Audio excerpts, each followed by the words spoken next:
wish I knew it all along. Heed the call, rise above it all. You must fly into the fire. Whoa, here I am, running towards my final destiny.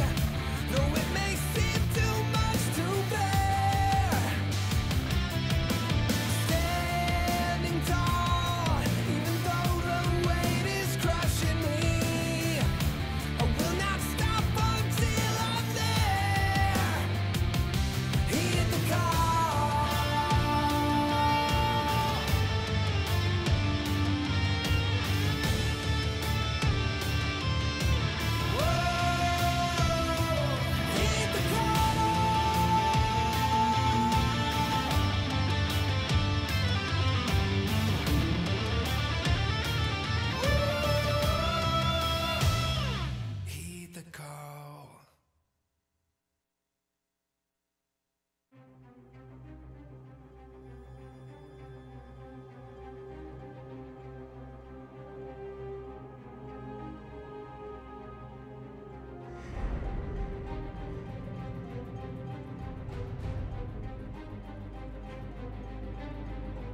goes by when I don't break the law.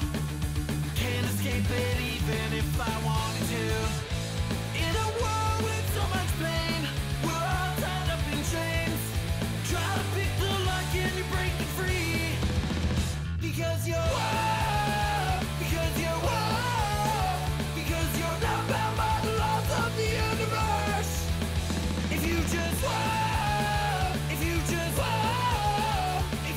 follow all you want.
Soul North American. You've been playing and practicing and you've done all this before. Once you're sitting there, just zone in on the game, spar against all the great Blade and Soul players. It's really an awesome experience. Seeing how we stack up against these people we've been watching for almost 2 years. Guardian will pick up the win. We all try to help each other improve, help our friends improve. There's a lot of talent that aren't motivated to compete in tournaments. Can definitely be competition going forward. For people coming in, I think it's just a matter of working on what they can do and improve that, but also capitalize on what they can do so that they can succeed. See the disappointment on Zach's face right there. Team synergy is the biggest element. Good team comp. Find teammates and practice a lot. NA's going for gold this year. Be a part of it. To those of you who are active in the PvP scene now, to those of you who this is the first time playing, one day you may see yourself up on this stage, competing to represent territories around the world. Good afternoon, everybody, and welcome to the Blade and Soul Twitch channel for your time, North America. It is your time to make your mark. It is day one of the first preliminary here for the World Championship qualifier, and I cannot wait to jump in and see what the region can offer. The EU have already had their day one, and that went fantastic, but now is the time. So let us know who you think is going to take this one out in chat, everybody, because I cannot wait to jump into this. My name is Kit Fox. I will be your play-by-play caster for the day, and I am joined by my ever-faithful partner in crime, caster, caster. It's Hank. How you doing, my man? I'm doing great. Really happy because it's the afternoon for me. And what time is it for you right now, my boy? It's just kicked over to 10 a.m. in the morning here in the land down under. I woke up at bright and early, 8:30. You know what? I do not care. I am so excited to get into this one, Hank. And man, this is it. This is it. The top two teams from this weekend's qualification tournament will be going through. But before we jump into that one, I want to let you take us through the format and the scoring. All right. So for the most part of all the matches today, we're going to do the best to 3 points, maximum 4 rounds. There will be 2 1v1s, a 3v3, and a 1v1. Points are according. All 3 v3s will be counting as 2 points, and all 1v1s will be 1 point. Once we get to the final matches, then we'll start heading into the 8-set format, and so on and so forth. But that's the general gist of it. Best to 3s is what we're going to focus on today. Pretty much. So first 3 points, going to be sets of 4. We're going to be getting through a majority of the games that you'll see up on your screen very, very shortly, ladies and gents. But before we get to there, actually, there it is. You can see now 2 Rats, 1 Jin, and Team Larka. They're already going to be starting down in the losers bracket. But the games that you see on screen there, we are going to be bringing all of those to you. So Guardian versus Legacy, Waffle Fries and Happy, Bag Tea versus Whose Men Is This, and Karma versus Sun Mori Bear. All the teams, we are going to just jam it all in and deliver it to you on screen. So the first game that we will be featuring will be Legacy versus Guardian. And Hank, they're actually playing, as we touched on earlier, for the qualifications to go through to represent North America at the World Championships. So the top 2 from today, as well as the top 2 from the second preliminary tournament, will be going through to the LAN finals, which will be played over in the UK. And then from there, the top 2 teams will be going through. So Hank, there's a lot of money on offer as well. $21,500 for first place, $15,000 for second place, $8,500 for third place, and $5,000 for fourth place. That's not too bad for playing some video games.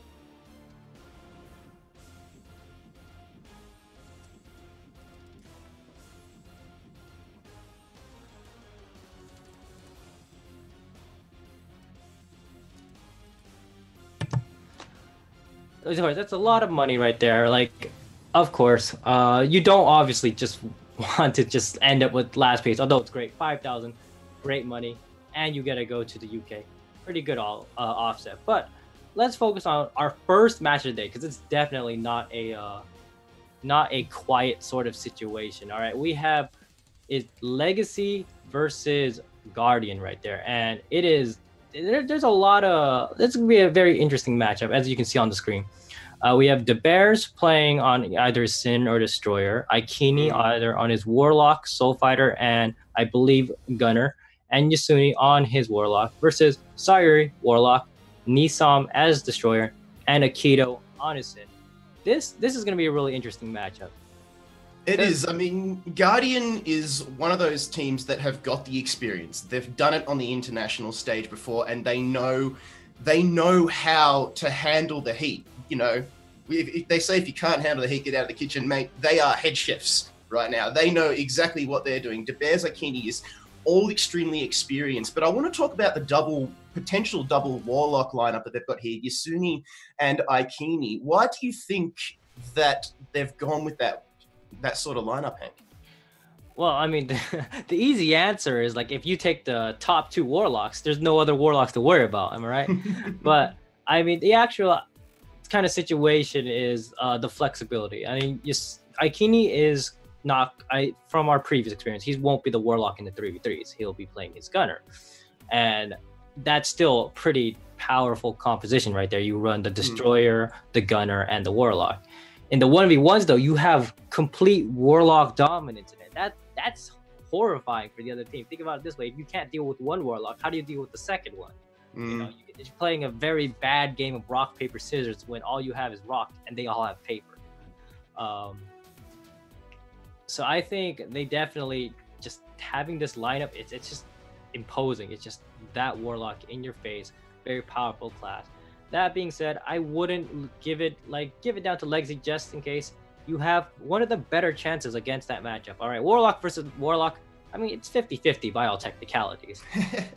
Nisam, he is a Destroyer, and Destroyers actually have a pretty good matchup against Warlocks lately, as we've seen with previous lineups, especially if you know how to run that Fury build, you know how to kind of force their Thrall into the worst situation. And lastly, the Sin versus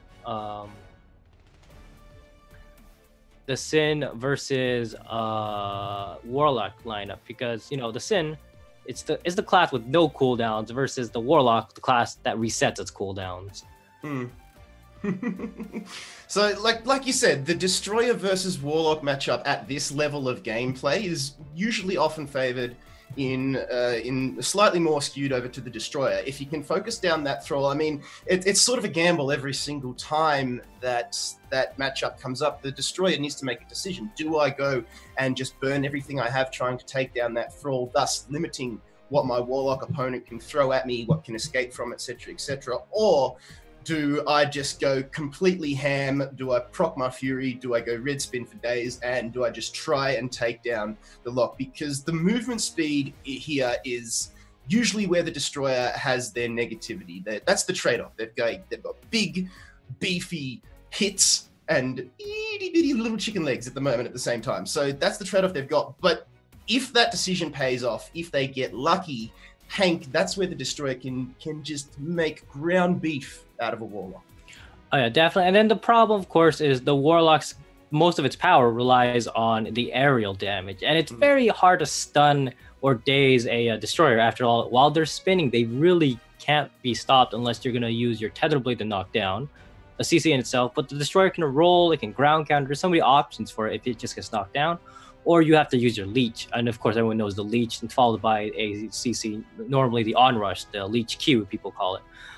That's using a lot of resources. So if you miss that, you're not going to come back from it that easily. So it is in favored in that sense, where the Destroyer doesn't have to worry about too much. That being said, you can also just lose the free damage. You know, Warlocks will just keep shooting you while all you can do is just spin and resist. Meanwhile, we will have, I believe, the first lineup. I think we have our first match for the 1v1s coming up. It will be, I believe it's Akito is up with Akito on Sin versus Aikini on Warlock. Okay. Now I saw Aikini actually having a Soul Fighter icon in his pre-game card there. Do you think we'll be seeing that a fair bit? That's up to him. I believe that's just kind of the registration, because at the moment Aikini's on 3v3s, he's the #1 Soul Fighter, and on 1v1s I haven't checked ladder too specifically. But I mean, if we see the Soul Fighter there, then I hope Barney's still awake to see it, you know? Yes, shout out to Barney. I know he loves that class. No, he doesn't get to see it often, and when he does, it's always a fun time. But let's get into this. I believe the 1v1s are ready. Remember, ladies and gents, this is a set of 4. So first to 3 points, 1 point each for the 1v1s, and then 2 for the 3v3. So Hank, should all things go accordingly to every team's plan, we shouldn't see that final 1v1. Yeah, you never want to be in a situation on either side where, hey, you're supposed to dominate 4-0. You lost your 3v3, and now you have to do this one matchup. Or for the other side, it's like, your only chance to make it back is your 3v3 lineup.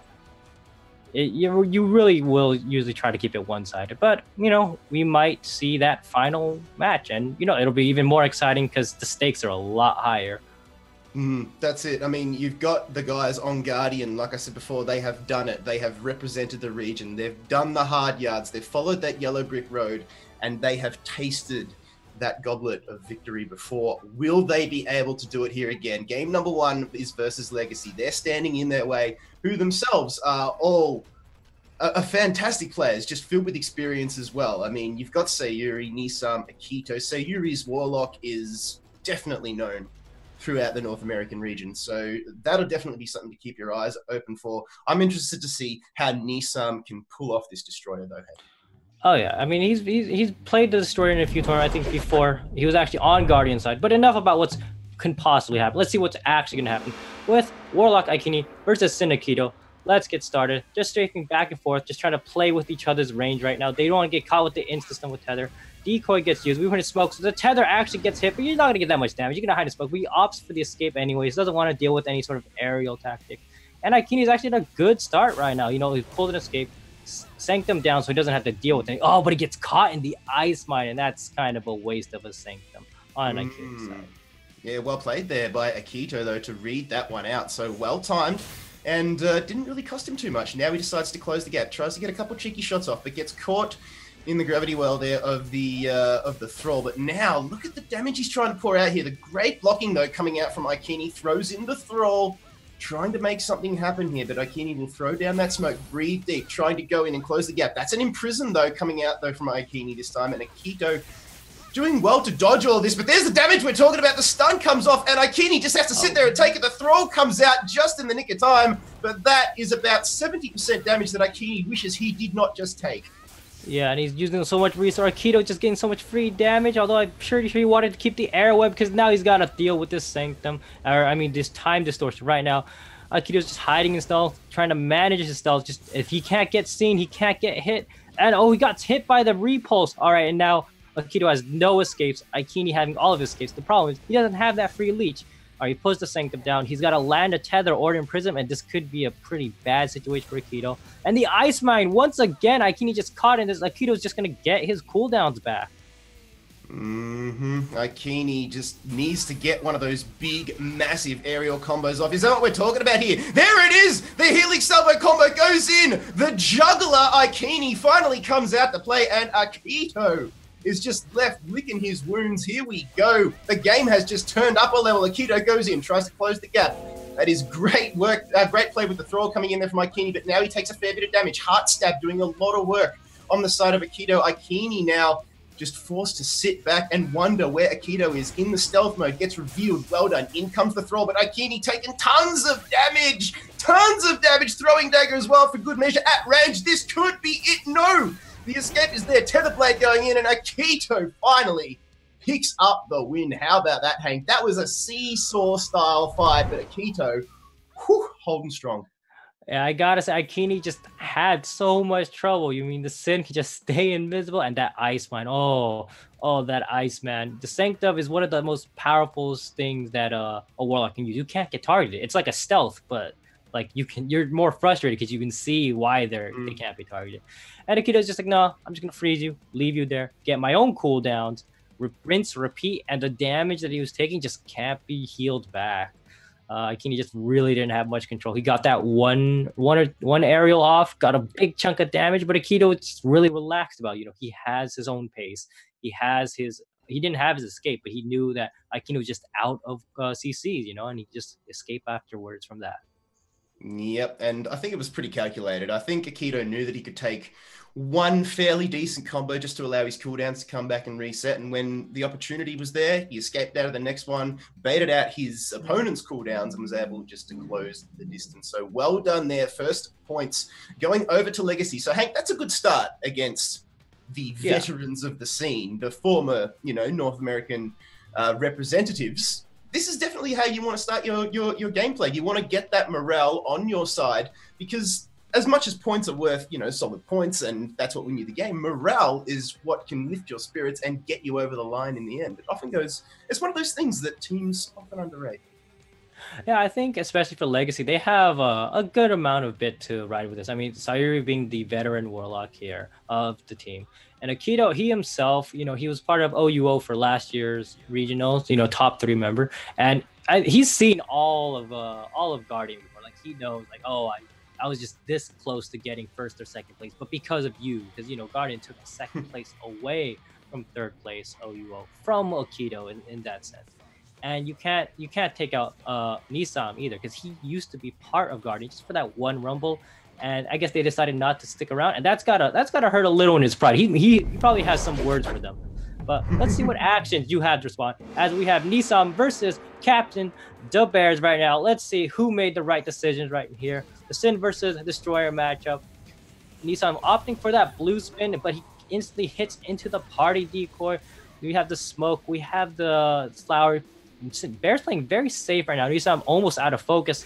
Gets hit by the Daze. Instant blue pop with the Fury stun, getting so much damage on the Bears. He knows he can't really escape because of that blue persistence, just preventing him from taking any sort of hits. Bears taking a lot of damage, but he still has those iframes. Oh, hits with the red spin twice, has no roll. And here we go. The chunking on Nissan, just playing so patiently. And I thought the Bears was playing so well. Nissan is just going at it, but he's used a lot of resources. He doesn't have Ember Stop. He doesn't have a blue spin. And he might just lose his escape. But the failed tech chase just allowed that knee. And the Bears might just lose it right here. He finally uses his last escape, but he has to be super careful because Nissan still has his own escape. Bears is just trying to play outside of his range. And Nissan is just going to relax. He has so much HP, and he's going to have his resources back soon.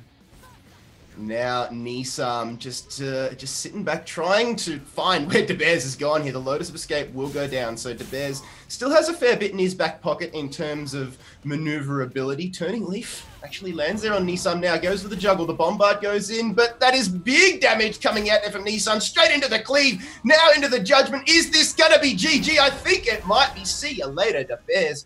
Blink and you'll miss it. Big plays coming out here from the Destroyer on Legacy Nisam. Yeah, I want to say definitely Nisam, he's pretty good at this matchup. Like, I know a lot of Destroyers will be like, oh yeah, it's pretty Destroyer fair. I think Nisam knows this matchup because the Bears is not just some random Sin. Like, this is not hell no situation. But he definitely played very aggressive, used a lot of his cooldowns. But the important thing, it's not how many cooldowns you use, that's whether they work. You know, this guy popped his 1 minute long cooldown escape right away, like immediately. But that made the difference, you know. He caught the Bears, and the Bears can't do anything. You know, you have a 5-hit iframe. If you escape, he's still not going to be effective at that, and he can keep chasing you. And that's why the damage just kept piling up, and the Bears just couldn't really breathe outside of like maybe the smoke. Yeah, he got crushed in the end there. Like you said, the Bears would have seen that 1 minute cooldown be popped, and he would have known that that was his opportunity. But I think Nisam sort of anticipated that. He saw De Beers come in, and like you said, that's when he caught him. We didn't actually see wallbang mechanics be utilized there, which I thought, you know, is always a little bit better for the viewer's pleasure. But now it's the 3v3. This is where Guardian can actually unleash Yasuni. So will we see some big, massive plays? Will we see Aikini go over to the Soul Fighter or the Gunner? I think frankly speaking, that Aikini will opt for the Gunner, just a 1v1 kind of like matchup, or in the 3v3's total benefit. Gunner's actually having a kind of a pseudo 2 escapes, Destroyers having their 2 escapes, and Sin 2 escapes. So you have an entire lineup that can escape multiple times. That being said, Legacy has a similar comp with the Destroyer, Warlock, and Sin as well. I guess the big thing to watch out for is that the Bears is, instead of Sin, he'll be on Destroyer. That's something that a lot of people don't really think is like too much of a fan of, but I think he's doing great on it. And let's see his own actions, because this is definitely kind of weird how we have two players, not just one, two players not doing their main class. Of course, main class being what we say they're using in the 1v1. I mean, like, Akini's multi-talented, ambidextrous, if you will. He can play almost anything, you know, right hand, left hand, doesn't face him. He's got 3, potentially 4 classes up his sleeve. Who else has got that kind of depth? You know, one class per limb, the ambidex that you really need. And again, there's a good amount of tension, I want to say, for Legacy. Like, Sayuri wanting to like step up, like they just don't. He doesn't want his team to be just another regionals team. He wants it to be the top, one at the top. Yeah. And you have Nisam again. He used to be the 3rd for Guardian, although it's only for 1 tournament. It's still something. He lost that spot. And to Yasuni right there. And of course, Akito just, you know, he always wants to be up there. It's a lot of pressure on Guardian too, especially with that 0-2 kind of start. Not how you want to start as one of the top seeding NA players or NA teams. So let's get it underway, ladies and gents. The 3v3 Guardian versus Legacy. We're getting a nice, beautiful view here of the arena. But Hank, if you're a betting man, who do you think will be taking this one out just while we wait for the players to get in? I gotta say Guardian. I know they've lost their 1v1s, but 3v3 is where they really stand out. And we have Yasuni starting with Akito. And this is an out for blood kind of thing. Akito has had a lot of matchups with Yasuni, especially in official tournament play. He's gotta know what to do. Like, he's already playing pretty safe, using his stealth. He goes for the item. Yasuni already knew that was coming and opted for the aerial, forcing the party iframe from Nisam. And he red spins him out of the Sanctum. Yasuni just kind of chilling, taking a little damage. Akito doesn't use his escapes, but you know what? Yasuni has his time distortion. It's like nothing really matter. Yasuni setting up his smoke, or Akito setting up the smoke, tries to do the turning leap, and it said no thank you. Gets hit by the onrush, immediately goes for the flower, hits by the tether stun. This is bad. Akito has no CCs, and we're going with the reset from Sayuri. That 50-meter time distortion right there. Gets the nice bonus, and Akito was able to escape safely. But he's already opted and used his stealth again. He has to be very careful because all he has is his flower. His flower is not up. There it is. He got to run back. And now we have Aikini Gunner trying to finish it up against Nissan. Gunner versus Destroyer. Let's go. Here we go. I love Aikini's Gunner. If there's one thing he does well, that is manage his aerials very, very efficiently. Now, in goes the deadlock there. Skystone straight away, forcing out the iron plating from Nisam. Aikini dictating this fight already. Nisam on the back foot. He's playing reactively. That's not where you want to be, but there we go. Into the Enderstomp, into the wedge, and the mighty cleave. But this is big, big damage. Aikini unloads literally onto Nisam now, throws at the Skystone. Yet again, the hook's being managed very, very well. Ooh, again, though, that one, not so much. But Nisam, he'll just sit back. He did have to use a lot of resources, a lot of cooldowns, and Aikini knows that, so he sends him to Bears. We see the Bears going straight for the rush into the iframe so he doesn't get hit by the escape. Using that red spin right now. Here we go. Destroyer versus Destroyer. Let the Beyblades rip. Let's see what's happening. We already see both of them using their Stone Shield iframe. And you see the Bears got caught with the same exact thing. They rush to the smash. And we see it get grabbed by the Bears. This is going to be very harsh if Legacy doesn't protect them. And they're both taking so much damage from the Gunner and the blue buff. But Nisam is losing out. They're just PvEing each other into the Ember Stops. You got to be careful. You're using your iframe. Then you get caught by the drag. Oh my. And now you get caught by the next blue iframe or blue escape used. And now we have Yasuni versus Nisam. He's probably planning just to chunk him down. But now we have the Warlock versus Warlock mirror match. Oh my god, the Destro versus Destro, just monkas. Jeez. All right, let's get it underway with Warlock versus Warlock. You can see both the Sanctums coming out. Sayuri tried to throw a cheeky in prison, and they're just sizing each other up here, staring into each other's eyes like the start of some weird 80s dance battle. Now, Sayuri and Yasuni, there's nothing left to protect them. The ruptures are flying here from Yas. Or is it Sayuri? Actually, it was Yas. Now they're borderline kissing each other here. Now it will be Yasuni, the one to land the combo. He lands the imprison, he lands the soul shackle, and lands the damage, and that will force Nissan to come back. And the wall bang onto Akito. Woo! And here we see the chopping damage, the Shadow Destroyer being shown here. I think he's saving that for Yasuni because we're going to have a problem here. Nissan is taking so much damage and he's been launched in the air. And there we go. We lost 2 players from an instant aerial and a wall bang. This is the problem with Guardian. They know how to actually use their compositions to the most fullest. And we have Sayuri by himself versus a destroyer right here. The Bears hasn't switched to the perfect Warlock spec, but does he even have to with all this body creep damage? Sayuri just holding on to escape to the very end. And he knows that he should have been away from the wall, and now he's getting chopped up just by blue spin of all things. The small 2 modifier, and here's the wall bang. Doesn't even need the wall bang to finish it because we have C-Save on Blue Eye frame escape from Persistent. De Beers just trying to make it happen in the end there with the style points. Didn't quite get there, but hey, that's a win for Guardian. And that was what I was talking about, Hank. Long have we waited, viewers debated, Yasuni unleashed, and Guardian activated. That's exactly what just happened there. We see Yis hit the field and instant Warlock value. It's now 2v2 on the scoreboard. And Hank, it's the first game of the day, and we are already going into the tiebreaker round. The next 1v1 is going to tell us who's going to take the victory. Yeah, that was definitely such an intense 3v3. I don't know, maybe Guardian finally woke up. They're like, hey guys, you know, the tournament's starting. We already lost too. Oh, okay. Let's get started.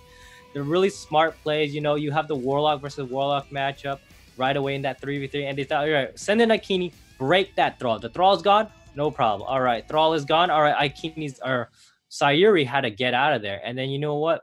Followed by that, you got Akito getting wall banged by the Bears because they know, you know, he's putting him in a bad position. That guy got wall banged, and you got Nissan. Nissan, you know, he's gonna try to do his best, and then he gets instant aerial by Aikini's gunner, and you follow with that Warlock damage. It's just, it's filthy how like effective that was. You know, they knew exactly how to defeat them one by one. And of course, when the Warlock's left alone, there's not much of a threat from there. But who do you think they're going to send in here, though? That's the question, because anybody can take the field here. Let's see. I think I'm going to go with the Sin v Sin matchup, and that sounds a bit weird. I think the Bears will want to say something. You know, team captain, that kind of feeling. And personally, for Sayuri, I think he's very confident in Akito as a player. Yeah. You know, like, I have to keep saying this, but he did, you know, he was part of OUO third place team. He is recognized as a top Sin. And you know what? It means a lot, especially in these 1v1 matchups.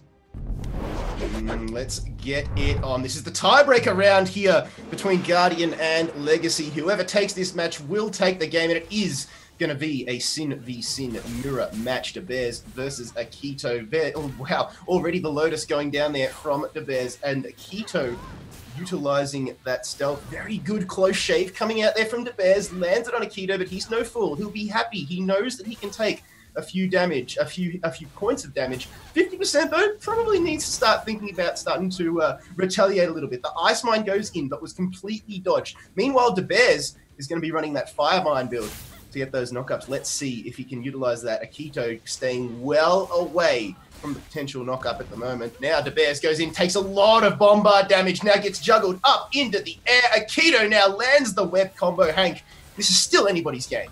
Oh yeah, definitely. But now, as we say that, De Beers is out 2 escapes. Akito has his stealth back up. It's looking pretty bad for Bears' side. He's just kind of poking back and forth, knocking down with the mine, turning leaf, but doesn't really follow the season. He knows if he does, he's going to be caught by the stealth. He's got to play super careful. And the iframes onto the shuriken. The dazes aren't really going. The C-stun is in, but he gets caught by the stealth, and this could be it for the Bears. And that's a clean combo right there. Akito just mashing his tab button, knowing that something's going to happen. Yep, and that will, with that victory, will be the game, Hank. So well done to Legacy. They have they've knocked over, they've toppled, dethroned, if you will, North American representatives last season.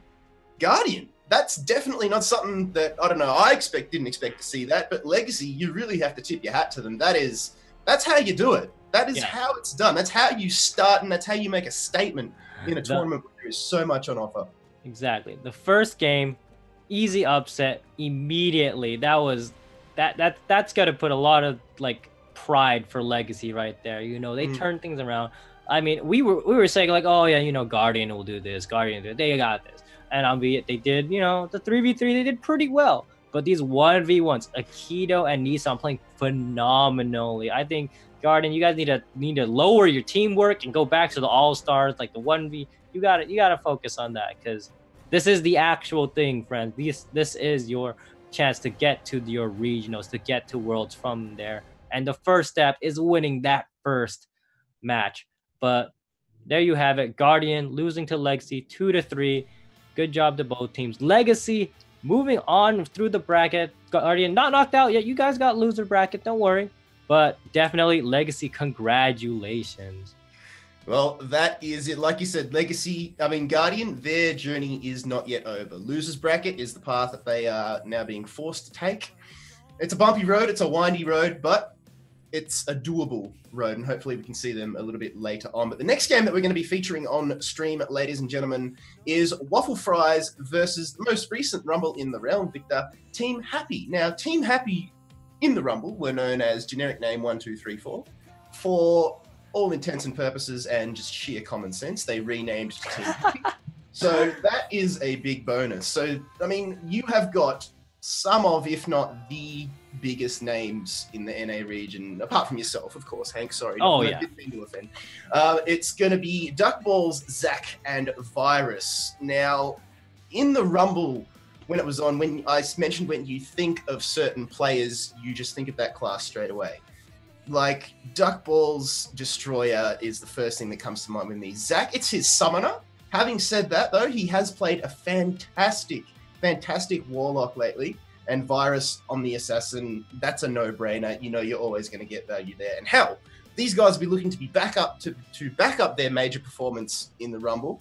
And again, they definitely want to be hoisting that novelty check, picking up that big cup at the end of it all, saying we're NA champions. Yeah, and definitely we aren't even gonna see, like, you have to keep in mind the other team is not a nobody either. You have Vape, who is, I don't know. It seems like these three have just returned from the ashes, because you have Vape, the Destroyer, Celerin, the Summoner, Hwanson, the KFM, and these, aside from Vape, haven't really shown up much in the tournament scene. But if you play the NA region, you know the PvPers. These are the three. You have Vape, master of many classes. He's like another Aikini, but his Destroyer is no joke, returning back from wherever he was before. And we have Celerin, which was also on par with Zach. You know, he disappeared himself, and now he's back. I don't know, but I don't care because he is here. And lastly, one of the KFMs, Hwanson themselves. These three, you know, it sounds weird for me to say, like, oh, they've gone and they come back. I mean, but they weren't around during the last Rumble in the realm. But they're here. And going against another top seed team, they're gonna try to make a statement. They're gonna be like Legacy, you know, like, hey, why don't we just win the first match? Huh? No worries from there. And I'm excited for this one because I'm fans of pretty much this entire roster, both sides of the teams. I'm hoping for some really exceptional plays. And again, we have a KFM too, which we don't see too often in the NA scene. You know, there being only a handful of KFMs even climbing around. So let's see if Hwanson really knows how to really just make an impact from there. Yeah, I mean, you would be a little bit excited, Hank, being a KFM yourself. This is actually the first time we're going to be seeing a KFM in the tournament. Have you had much to do with Hwanson and his development at all? Besides losing to him, not much. Not much.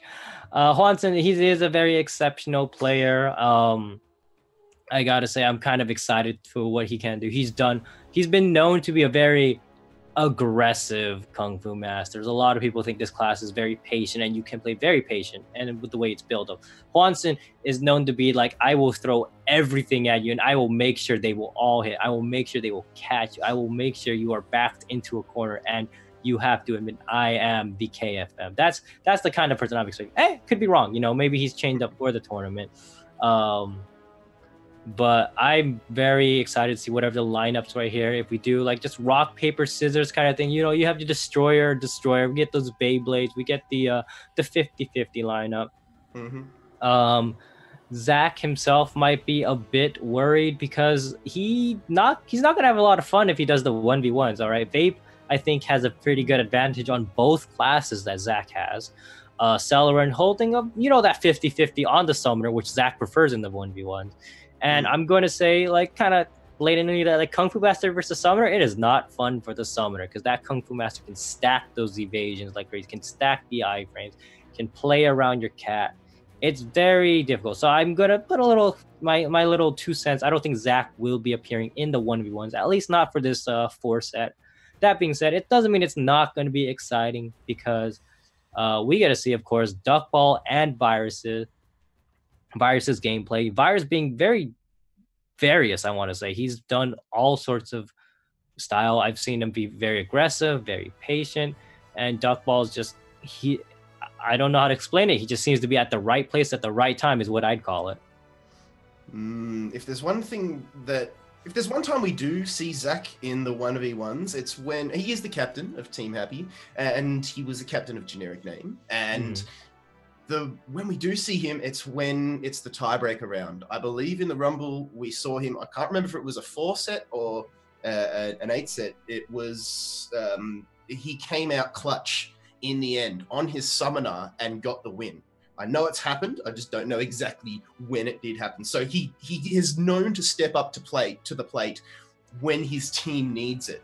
Hopefully it won't come down to that sort of scenario for him. If everything goes right by Happy's playbook, it will be a clean 3-0. They'll take the 1v1s, they'll take the 3v3, and poor Team Waffle Fries will have to go down into the losers bracket and have to deal with the likes of Team Guardian. I didn't think we'd be saying that. And already that losers bracket has got 3 teams in it, and it looks more dangerous than the winners bracket at the moment. Yeah, definitely. And then I'd like to point out, like Waffle Fries, it's a bit of a mystery too, because we haven't seen this team before. We've seen Vape before, and I think Vape, like I said before, he is like another icon. He plays a lot of classes, and I don't think he's afraid to really if everyone knows Vape, he's a very powerful appearance. So even if he doesn't play Destroyer, he's gonna bring something out. He's gonna shock everyone. And to be like, I can do this too. It's no problem. I'm super excited for this matchup because you get the X type of regional players. You have the current top seed. You have the top players who haven't really made a name in the official scene, and they can do it right now. It's so simple. Just win. Ooh, maybe not that simple. You make it sound so easy, man. It so easy. Simple. Just don't lose. That's all you do. Just don't lose. It's like when you interview coaches at the end of the sports match, and it's like, what did you do wrong there? And they're like, you know what? We just didn't score enough points. We didn't score enough points. We didn't practice hard enough. We didn't synergize. We need more synergy. I mean, you can run down to the fundamentals here. You can go down to you should have done this to this. And I think that's gonna that's gonna hurt yourself going to that specific. You have to really think in the broader sense sometimes to at least keep sort of the patience that you need for these long type tournaments. It's not just one game. It's several games. Throughout the day, you might have to do 3 or 4 according to our bracket.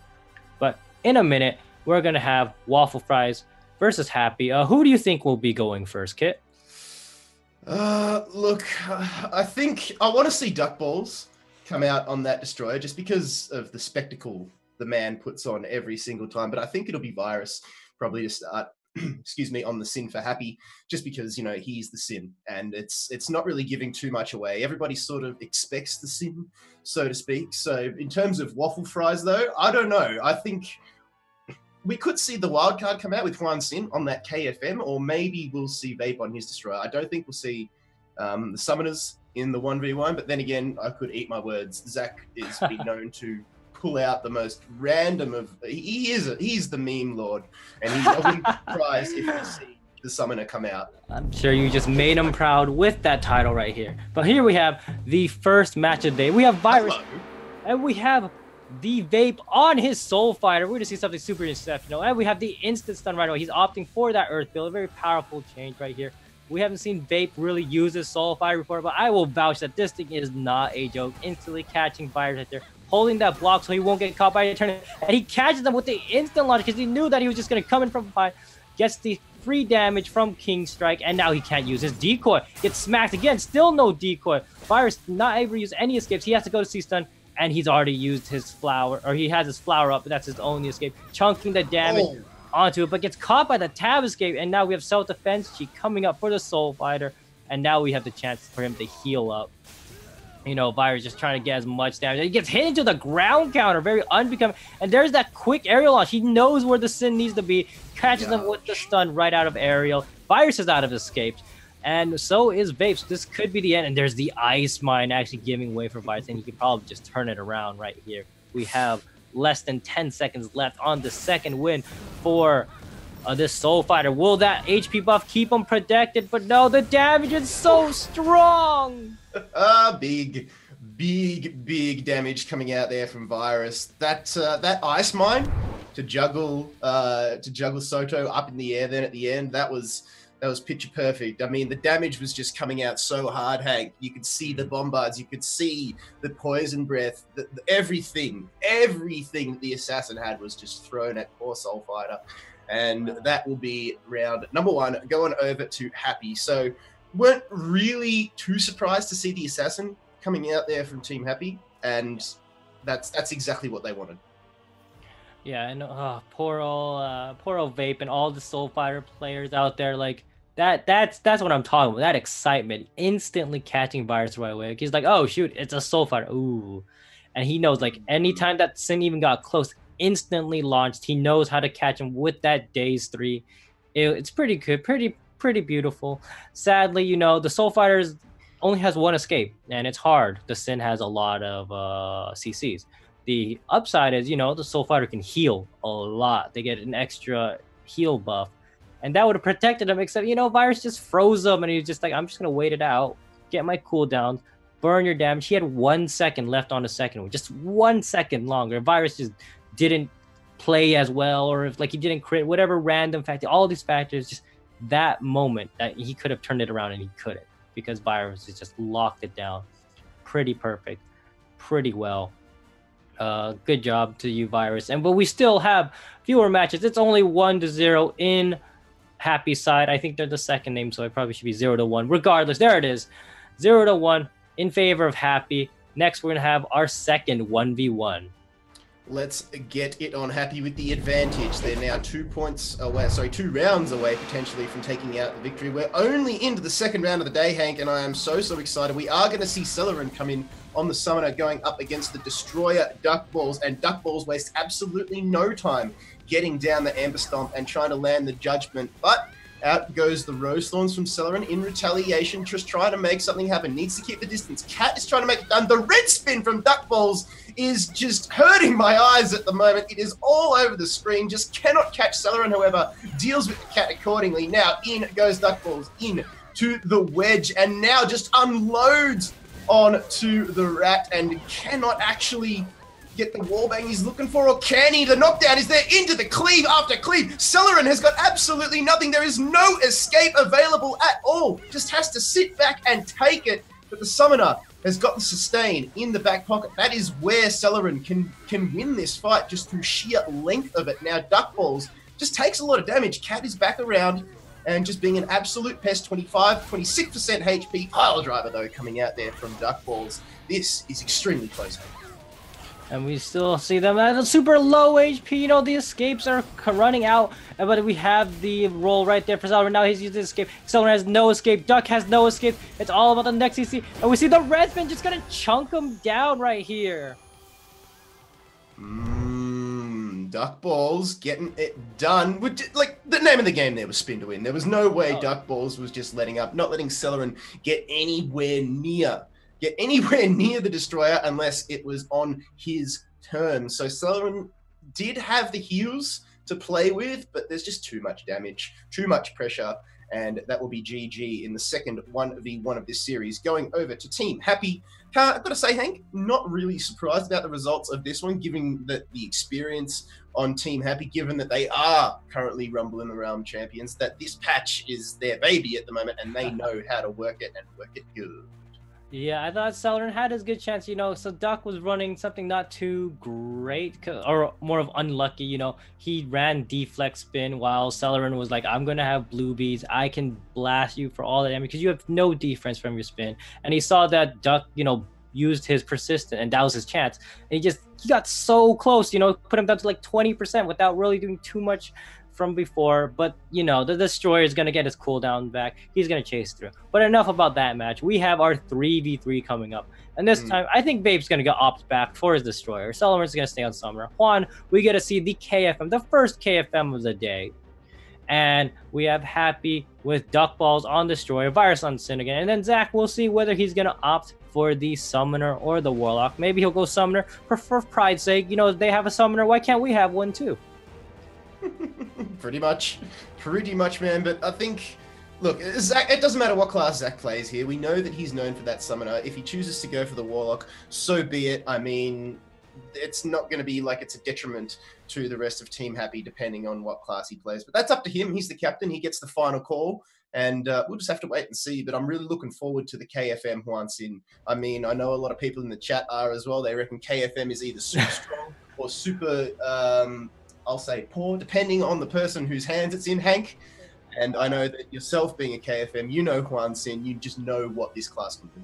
Yeah, I think KFM definitely one of the strong classes besides popular belief. But let's see what actions that we'll see. We have Juan starting out versus Virus, the Sin versus KFM matchup, the tale as old as time, the actual like counter versus counter, and we see that lightning strike just to get to the turning lead for the instant season. Juan is forced to just take free damage. Virus is like, all right, you still have your escape. I'm just gonna force you to take so much right there.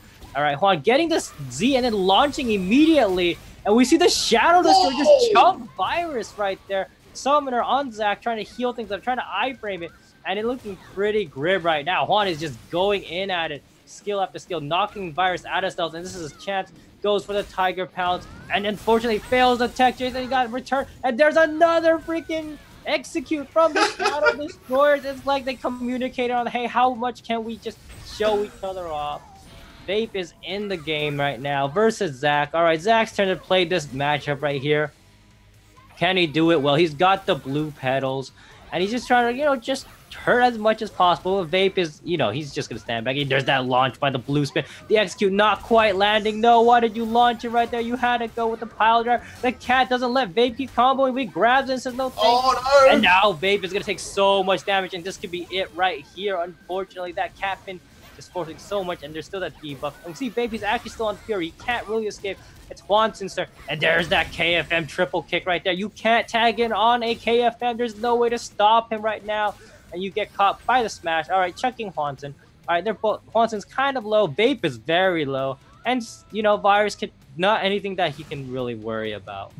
My God, execute MVP in the early stages of this match so far, but now it's going to be Sin versus KFM. So much damage. The wake up coming from Juan Sin, but the Bombard Poison Breath combo from Virus is just layering on the damage here at the moment. Now Juan Sin needs to make something happen. There we go. Actually gets the smash, the leg smash in now, and then is forced to deal with Duck Balls at full HP. Yeah, Knee comes across. Now Duck Balls pulls out the Iron Shield, just sits back and just takes a few hits from Juan Sin. There we go, into the aerial, and Duck Balls now gets unloaded upon. That is a 55% and still climbing HP deficit now. Juan Sin and the rest of Waffle Fries doing what Guardian did before them, losing the 2 1v1s and just turning it up here at the moment in the latter stages of the 3v3. It's not over yet though, as Team Happy still do have a slight advantage. They've got that summoner just able to keep everybody up in tip-top shape. There is the launch coming out from Juan Sin, and will get the full combo off. Back down to the ground now, 25%. Duck Balls again into another iron plating. Now gets caught though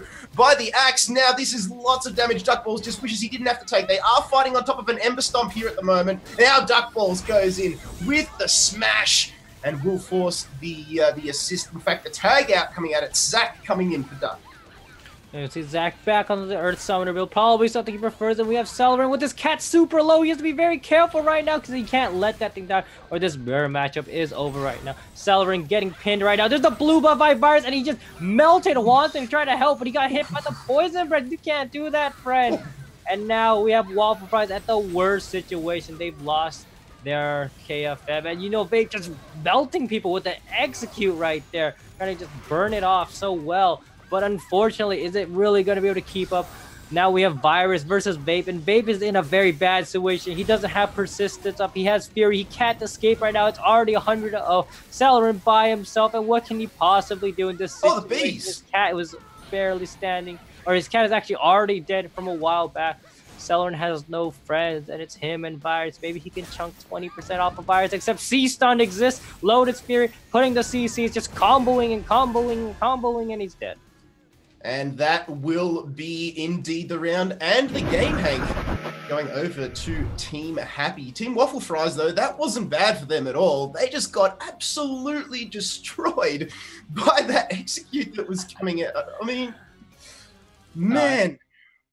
Like I said, Vape, he's full of surprises. When he's there, he's gonna make a scene. And the fact, first thing they do, Hwanson launches someone as that target drops. Vape is already there. He's Vape's there to drop his execute. He's gonna burn your HP. He's gonna wallbang Ember. He's preventing. Unfortunately, they played it a little too close. Vape a lot of the times had Shadow build and Furion, not really letting the destroyer do much damage in an actual 1v1 situation. I think that's kind of the difference in experience. They forgot to switch their specs or for whatever reason, and it kind of bit them in the end. Hwanson was like, oh, okay, I can save him. No, you can't. He has blue buff. Maybe you would have been better off if you didn't waste and try to save someone that was already dead. Happens. There was so much damage, though. I mean, we talked a bit about... There was one fight in particular there where Team Waffle Fries got absolutely melted. They lost Hwansin, and then I think it might have been Celerin that came in and then lost half of their HP as well in the one combo. That really, really hurt Waffle Fries' chances. Not only did they lose that person, but the other tag-in lost 50 to 60% of the HP as well. And that just goes to show you that it only takes one calculated combo just to turn this game on its head. Yeah, these 3v3s are really dynamic nowadays. You can't really try to play the slow way, the whole like, oh, let me stall out with Iceman, let me stall out with these iframes. And these skills, they've been changed a lot. Execute used to be kind of a joke. It was a meme, you weren't really supposed to use it. And now it's like, wait, I can burst how much damage for doing nothing, just standing there? Okay. The cast speed of it has been greatly improved, and destroyers as well, given a lot more utility with the iframes. Unfortunately, it just wasn't enough. They played very well, I will say. Like Hwanson versus Duck, playing super well. Duck just eating so much damage. He got knocked in the air how many times? It was ridiculous. Unfortunately, one good matchup isn't going to save you in a whole team 3v3 fight. Yes, and unfortunately for Hwansin, the KFM aerials probably not the most damage dealing, Hank. Probably not their strong suit, but hey, the knockups were there. But as a destroyer, you're just happy to sit back and it's almost like it's free cooldown reduction. Yeah, it's just kind of chunking, but he also has a summoner too, so it's not like, oh, it's super impeding. But enough about that. We have Bag T versus Whose Man Is This? Coming up next. Bag T, if some people don't know, is the renamed version of Bagged Milk. I don't know. Maybe there were budget cuts. Maybe they're on a low-fat diet. Whatever it is. No milk here. No milk here. No. And we also have Whose Man Is This? Which is, I believe, is a completely fresh team. There might be some knowledgeable faces, but we'll see whenever. And there we have both teams, actually. So we have Bagged Milk, which some people may know. Oxtra, Boharan, Satanical. Made a pretty big appearance in Rumble last time, and almost, they had their chance to win. Whose Man Is This? Definitely not people you want to disregard. You have Twizzy, a KFM, maybe not too well known in the competitive scene, but he's still not a complete nobody. Ji-Young Park, better known as Frozone. I'm sure people would probably get that confused. It's okay. It's not his real name, but we're going to go with Ji-Young Park in there. And Dark, who I have actually no information about, so I'm very excited about what the outcome could be right here.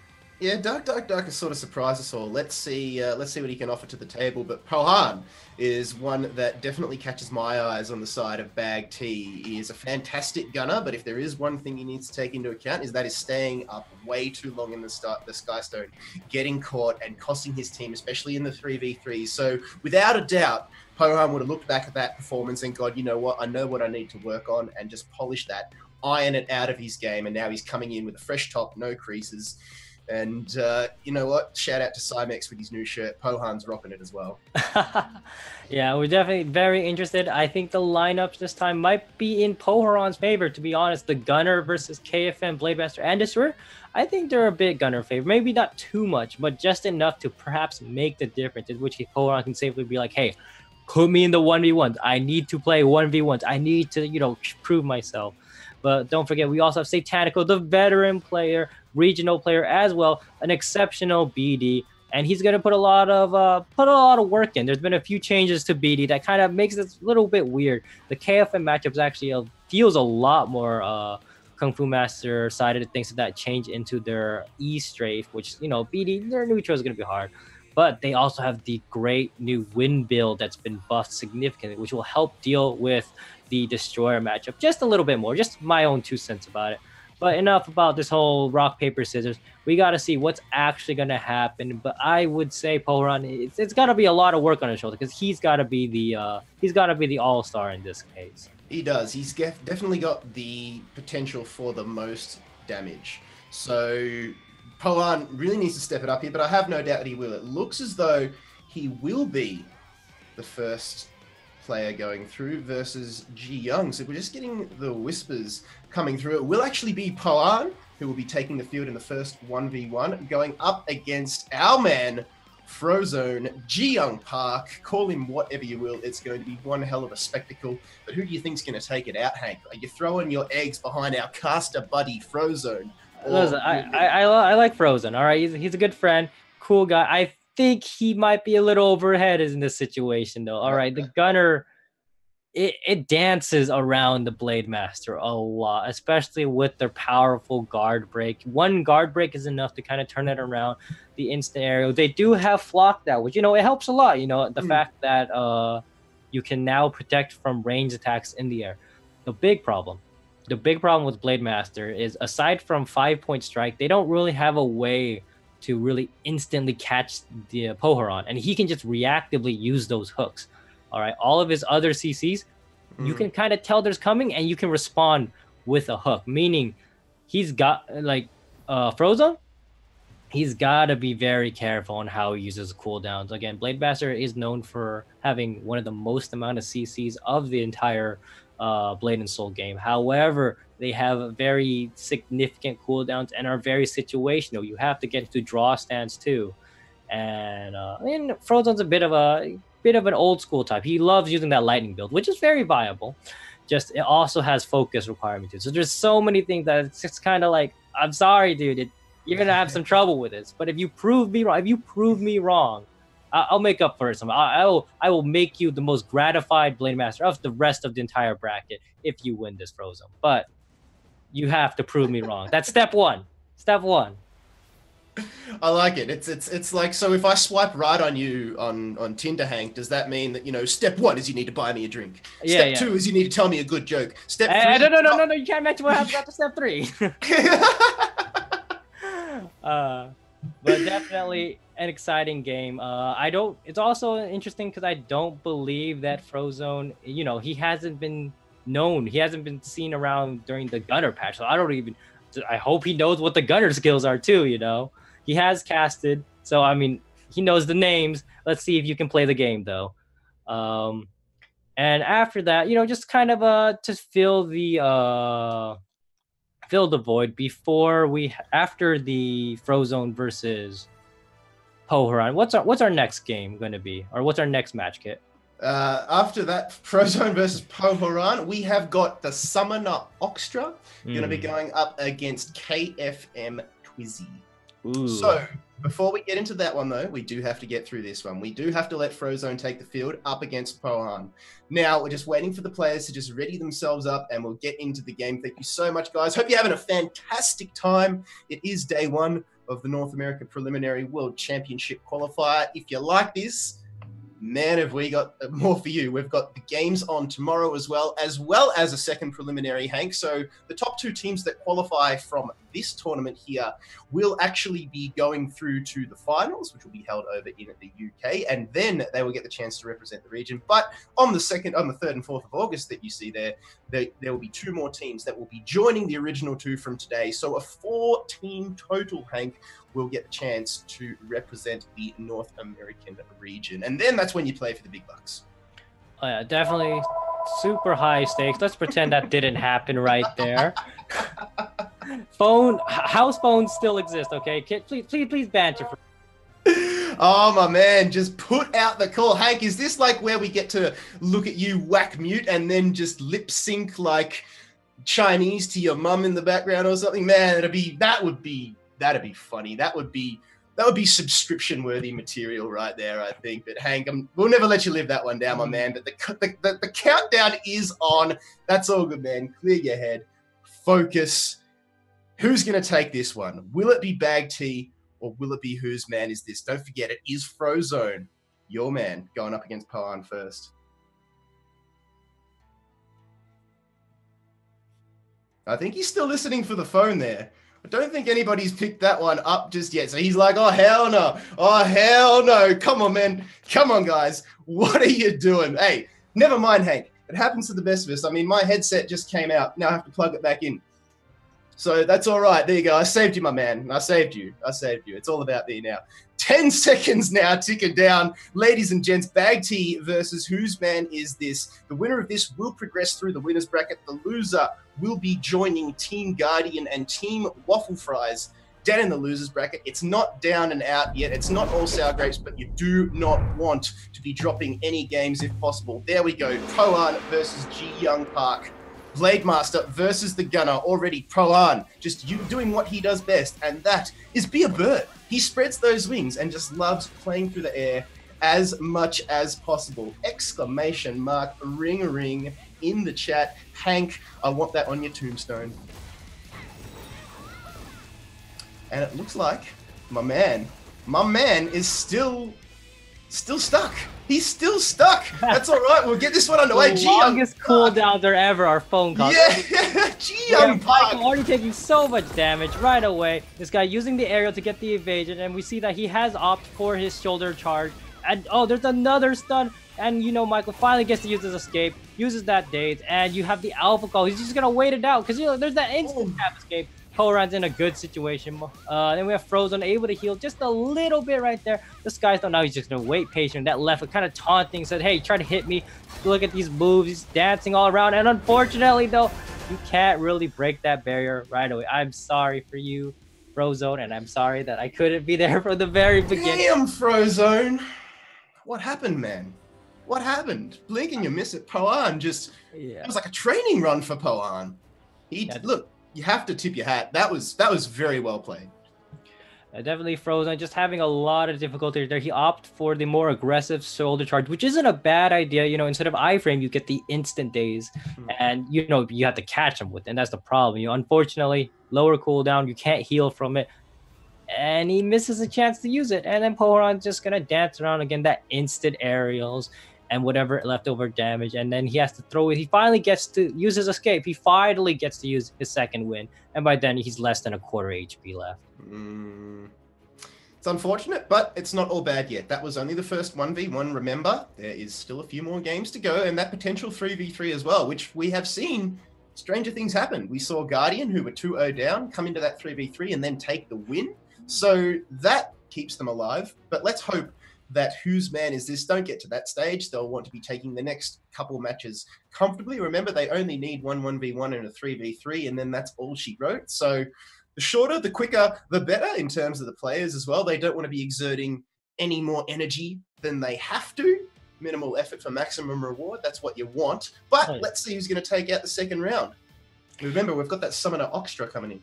Yeah, we have Oxtra coming in versus Twizzy. Oxtra, you know, might have the recognition on his side. You know, he's a returning summoner. He's played here and here. Twizzy, not too known in this competitive scene, but he is known as a little bit of a fan favorite, I would say, in the community. He's made his name around while playing the game, streamer, etc. So I hope you know, you can just put this on stream. You're like, I beat someone. First game, easy win, 1 out of 1, clean record. End his career right there. Perfect score. But enough about whatever banter you could possibly do. Let's see. Let's get started. I'll start us off. We have Twizzy versus Oxtra, Summoner versus KFM. I think this KFM might have a little fun with this. Oxtra just queuing his cat immediately, try to dandelion, goes for the root.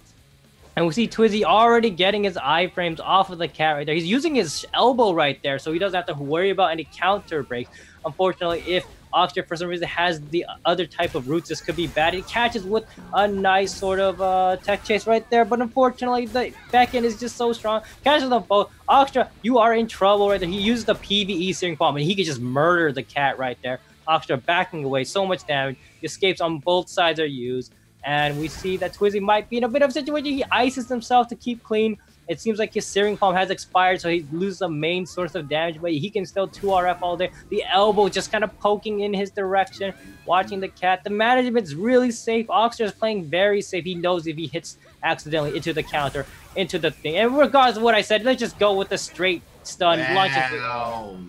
That is 80% of your HP gone. See you later, Twizzy. You need to just sit back and just take stock of what just happened. It was the Rumblebees combo getting it done for the side of Oxtra, the summoner. Remember, he does have the sustain. Searing Palm comes in, so this is where Twizzy can actually unload some damage.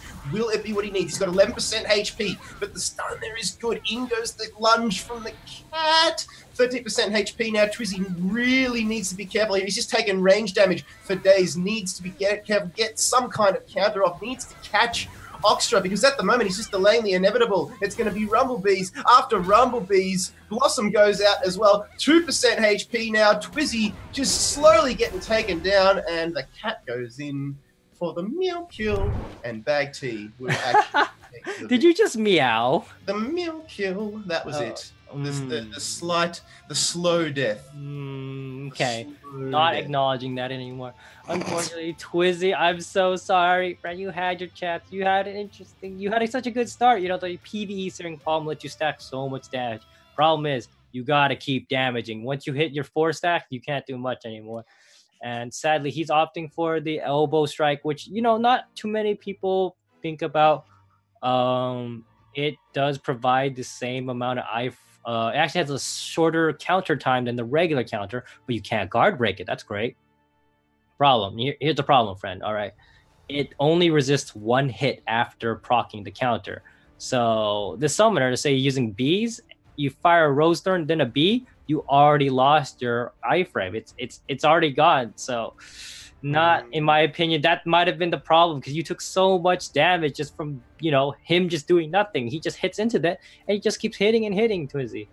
But regardless, all right, good game. Let's focus on the 3v3s. Well, you're in trouble. Whose man is this? This is your first game, all right, and it's not looking pretty.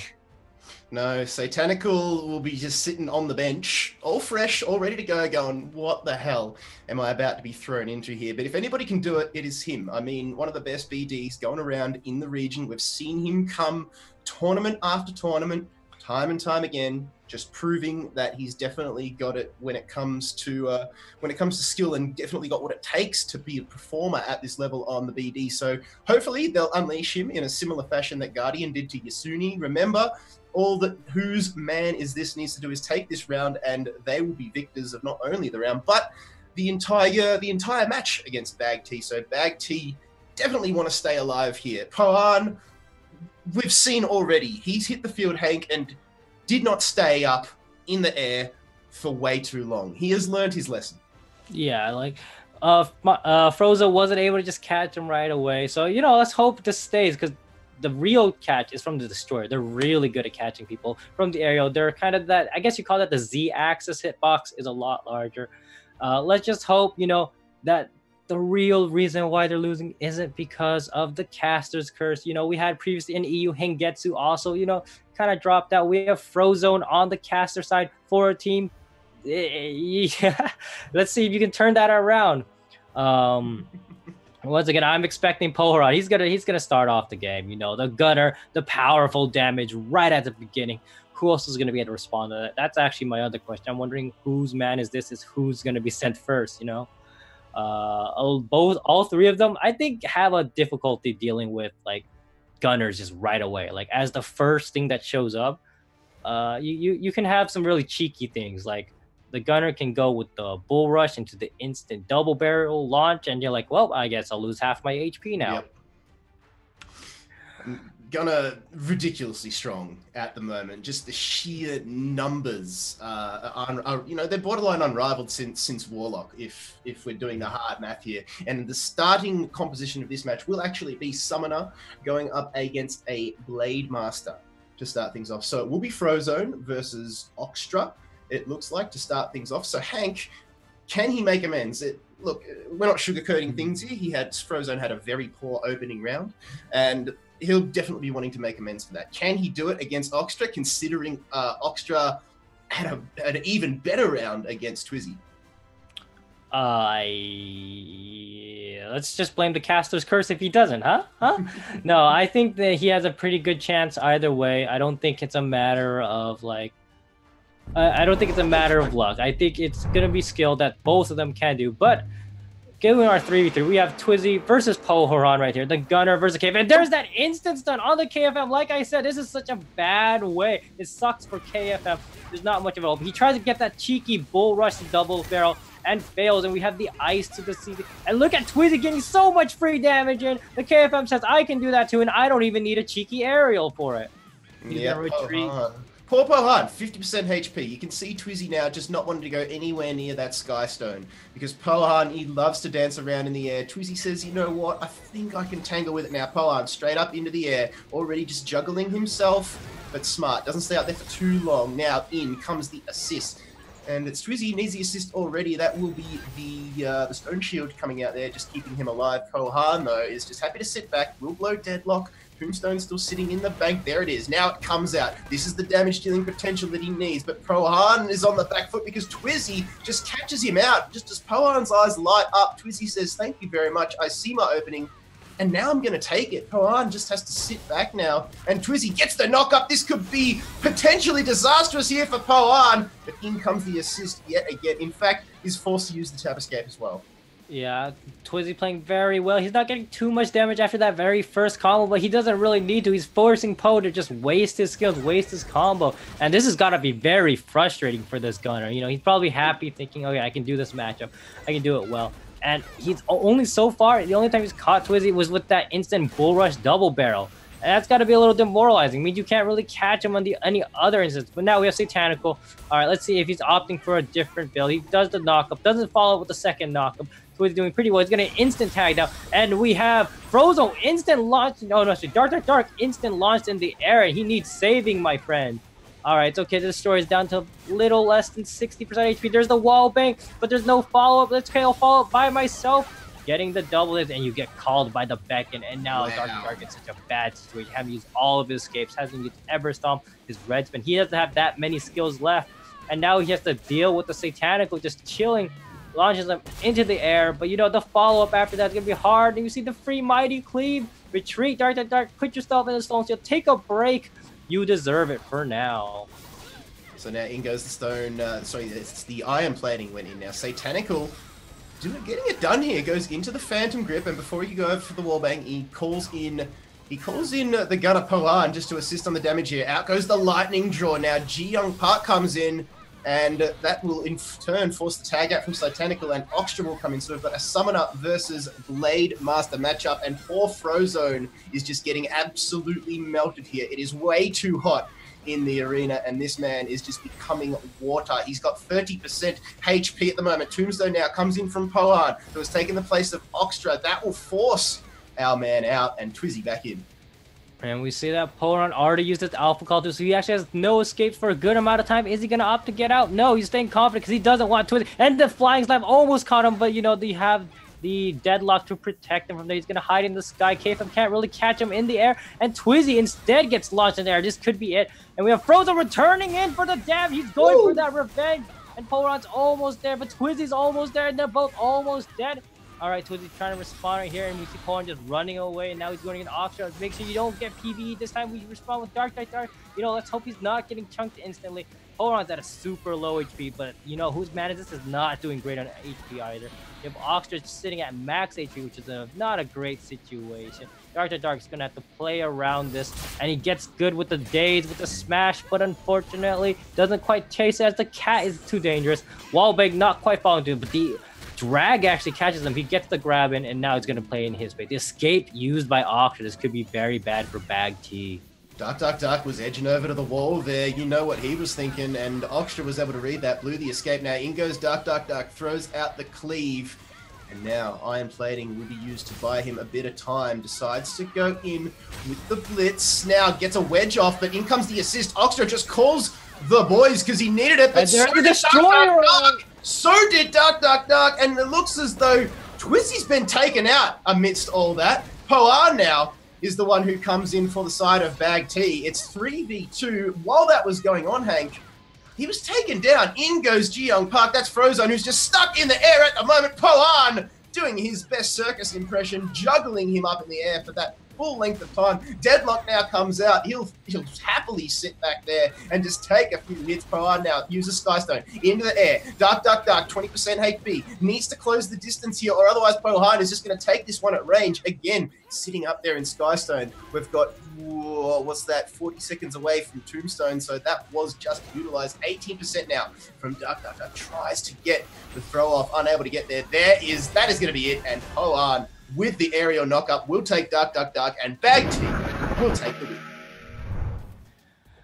Really sad for Frozone. I'm sorry, your team just couldn't make it. Po-an, You seem so gutted. You seem so gutted, Hank. It's like watching a fellow comrade fall. But regardless, congratulations to Bag T. You know what? That promotion from Milk to Tea probably helped a lot. Or is that a demotion? Depends on the person, I suppose. Po-an, playing pretty well. The beginning was really rough. Twizzy was doing great. He was, baiting out the gunner skills. But then after that, it kind of fell apart. And that's where the big part of the momentum is. The start is one thing. And afterwards, when you get all these tag-ins, they got really confident. You saw the Dark's Destroyer ult. Like, oh, shoot, Destroyer, let's all just tag in and do so much damage. And poor Twizzy didn't realize, like, oh, wait, I don't have HP. Gets blasted by Po-an off to the side. At least that's what I think I saw. I might be incorrect. I don't get a playback on like some of y'all on Twitch. But Bag T leads with a dominant victory, 4-0. Whose mad is this? Don't worry, you still have your try at losers bracket. And we have up next is Karma versus Sunmori Bear. Yes. Now, this one is interesting because Team Karma, they've been around for a while as well. Nineart, Plubel, and Shibaria. So that'll be Blade Dancer, Summoner, and Force Master, first FM of the tournament, making the appearance here, going up against Sunmori Bear, who, look, it's called Sunmori Bear for obvious reasons. You've got Sun Shower, you've got Jeremy, and then you've got Gummy Bear. Now, shout out to our man Gummy Bear, the man behind the mic, now behind the keyboard and screen, just trying to pursue his career as a professional gamer, needs to do what Frozone couldn't do. So we need you at the moment, Gummy. This is a plea from us to you. Hank isn't playing. Frozone threw out a questionable ult and couldn't pick up a win. It's all up to you, Gummy. Gummy needs to make something happen here for the sake of the casters, for the sake of pride, more than anything else. But standing in his way is Team Karma, Nineart, Plubel, and Shibara. Now, Plubel's Summoner is very well known, as is Nineart's BD. So who do you think will take this one out, Hank? I'd say preference-wise, I would say Sunmori Bear. And this is completely preference for the people. I love these guys. Great players, fun people. Karma does have a good chance because they are using the double range class build, and Force Masters, a lot of people are like, oh, it's been weakened. If you're watching EU, it does a chunk of damage when it wants. It just takes a little more timing. Plubel able to heal this, and Nineart, opting for that defensibility. If I am correct on Sunmori Bear's side, and here I was happy that no name would be hard to pronounce, they are going to be running only one party iframe, and that will be Sun Shower, meaning defensively, they're a bit on the weaker side. You have KFM, and I don't think Gunny will use Blade Master. I think, like Aikini, he will be using the Gunner for the 3v3s, and that's the part where they have to be careful. They have one save, and that'll be Sun Shower, albeit master support right there. He's really good at just the 3v3s. X Guardian, X can't remember other regionals. This man has been on many teams. He knows how to be flexible. He knows how to adjust, and he will be able to co-op with this. Karma, that's the other advantage on Karma's side. They have a longer standing team. They have a team that's been more solid versus Sunmori Bear. I guess this would be their first official tournament, all three of them together. And that can be a bit hard on cooperation, especially in the 3v3s. That being said, the 1v1s will be kind of hectic, I think. I think it can be anybody's game. That being said, I think maybe I won't say too much. I keep hoping the KFM does exceptional, and then the KFM ends up being the loser. So there's two curses you got to break, Sunmori Bear. You got to break the fact that you have a KFM on your team, and you have to break the fact that you have a caster on your team. That's twice the pressure from me personally. from me, the caster and the KFM. So please win this, Sunmori Bear. Not biased at all, but again, Karma having a very good chance. We're gonna see our first matchup of the day: BD 9art versus Jeremy on his KFM.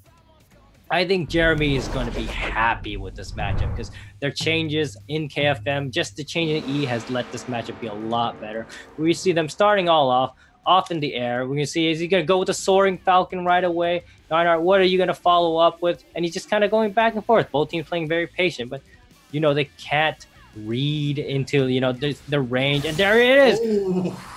Instantly catching the Soaring Falcon with an SS, and he ice sheets it anyways, Avenging Fist, and you see these iframes just popping off. And now he's not even worried. Did he miss that dual strike right there? I think it wasn't. And there's the 5 point, the only thing the KFM can't react to, but that's what all Jeremy said. He's like, all right, if I get hit by 5 point, that's all I need to worry about. We see that Neinart is actually running the Wind Build Blade Dancer with that Dazed right there. Wow. The instant lightning draw. Unfortunately, Jeremy's just going to eat it, because you know what? He doesn't have to worry about any combos right now. 40% HP, that's easy. Now it's 50% HP. Does a free combo right there because of the IC. There's no way for Neinart to just escape.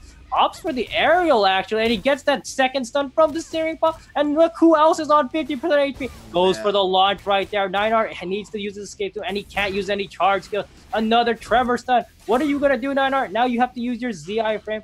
And Jeremy's sitting with his escape, and he doesn't get hit by the Soaring Falcon. Do you even have any focus left, Neinart? There's the problem. He misses the stun, and he gets hit by the Iron Shoulder. Finish the tech chase with the C, and I believe this is it. Jeremy just playing completely around Neinart. Like I said, guy loves this matchup now. What do you mean playing completely around? He took 50% of his HP in the opening combo, but he turned it around well. We'll say that. We'll say that. I mean, it's all calculated. That's what I'm saying. Not bad, but really though, really patient on Jeremy's side. He knows what to escape from. He's I've gotten like the few whatever tips he's from. He's like, listen, lightning draw is the biggest damage dealer, and the thing is, Neinart thought that Jeremy would escape, and so he canceled his own combo. He stopped mid combo. Jeremy would have been dropped down to maybe 10% HP if the combo kept continuing, and when he'd have to use the escape. He saw that the escape is gone. He saw that 5 point strike is gone. That's 45 seconds. Jeremy can think like, all right, I can turn this around. Or maybe I'm just giving this guy too much credit and he really just knows how to combo very safely. Could be that too. Let's just go with the earlier that, you know, he's a super skilled calculating player, because that sounds way better, right? Much like yourself. Hey? Much like my yeah, let's go with that. Next we have Bluebell versus Sunshower. I'm just gonna skip over it completely now. Okay, we're getting the Summoner versus BD matchup. A lot of people have said that, you know, this is BD, very BD orientated. I think a bit of the interesting things, the Summoner had one just itty bitty change in the past while, is that their SS lasts a bit longer in their iframe, their retreat or whatever skill. That's pretty annoying. And is it enough to save the Blade Dancer matchup? Maybe not. If, however, and I believe this is a big if, because Sunshower tends not to run. There is a very, I'm going to be blaming, it's a very dirty build to fight Blade Dancer. It knocks him down, gets free damage, it just chunks him for almost no reason. And Sunshower actually doesn't opt to use that build very often. So we'll see if he runs that right now. Let's have a look. It will be Sunshower and Bluebell. There's a bit of love for Bluebell in the chat. Let's see what the Summoner can do, getting it on against Sunshower's Blade Dancer. It is round number 2 of Karma versus Sunmori Bear. Sunmori with the advantage, and already into the lightning draw. Sunshower wasting absolutely no time getting down to the nitty gritty, and Bluebell doing the exact same thing. My eyes at the moment, it's just bees after bees, Rosethorn after Rosethorn, spin after spin, and now Sunshower just makes some kind of sense of it all. Tries to close the distance there onto Bluebell, but Bluebell just throwing down the thorns, doom and gloom, just for good measure as well. And this one it's a borderline face roll, but there's so many little things happening here at the moment. Soaring Falcon will actually miss from Sunshower. Well read there by Bluebell, who's just happy to sit back, let the cat do the dirty work and just hawk bees like they are going out of fashion, Hank. Yeah, and we see that Sunshower isn't opting for that really dirty build. He has the regular 5-point strike. He has the stun lightning strike. So he's going to have some trouble just cheesing it through, but it doesn't matter. He's going to go for combos, except the cat does combo against yourself. Sunshower, you better watch out, because there's another change you forgot to check out. That's the instant launch by the summoner. All right, now it's Sunshower's turn. He has 5% HP, though. The dot could get him. He gets some cheap damage, gets the lightning draw, throws the chunky. You gotta be careful, Sunshower. You have 4%. He can just lose it here. There's the aerial. There's a cat gonna stop, and he gets killed by Doom and Bloom right there. Just from 5% or 4% to nothing. And for actually not getting hit, that's the worst feeling right there, my friend. Summoner getting it done. So what's that, Hank? We're now 1 apiece.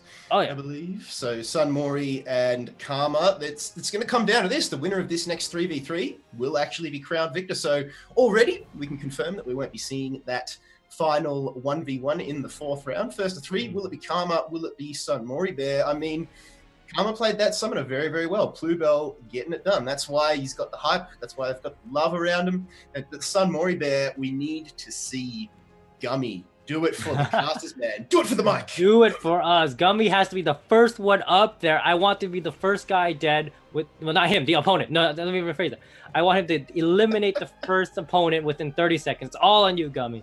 But realistically, it's going to be, I think it's either going to be Gummy or Jeremy, depending on how they want to play it. You know, the KFM, good opener. We saw him against Nightark. Ate a lot of damage, so maybe I should eat that. But Gummy himself, also the gunner, we've seen Polaron do it. They have a pretty good way to start it off.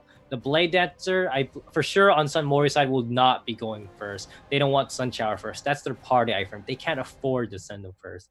Karma, though, all right, that's going to be a little bit interesting. You have Force Faster, Summoner, Blade Dancer, the triple iframe comp, and you have aerials galore. You know, the Summoner can instant aerial now. That's another change I forgot to mention, that like the Summoner upon CC can instantly have the cat launch versus before it was a slight delay.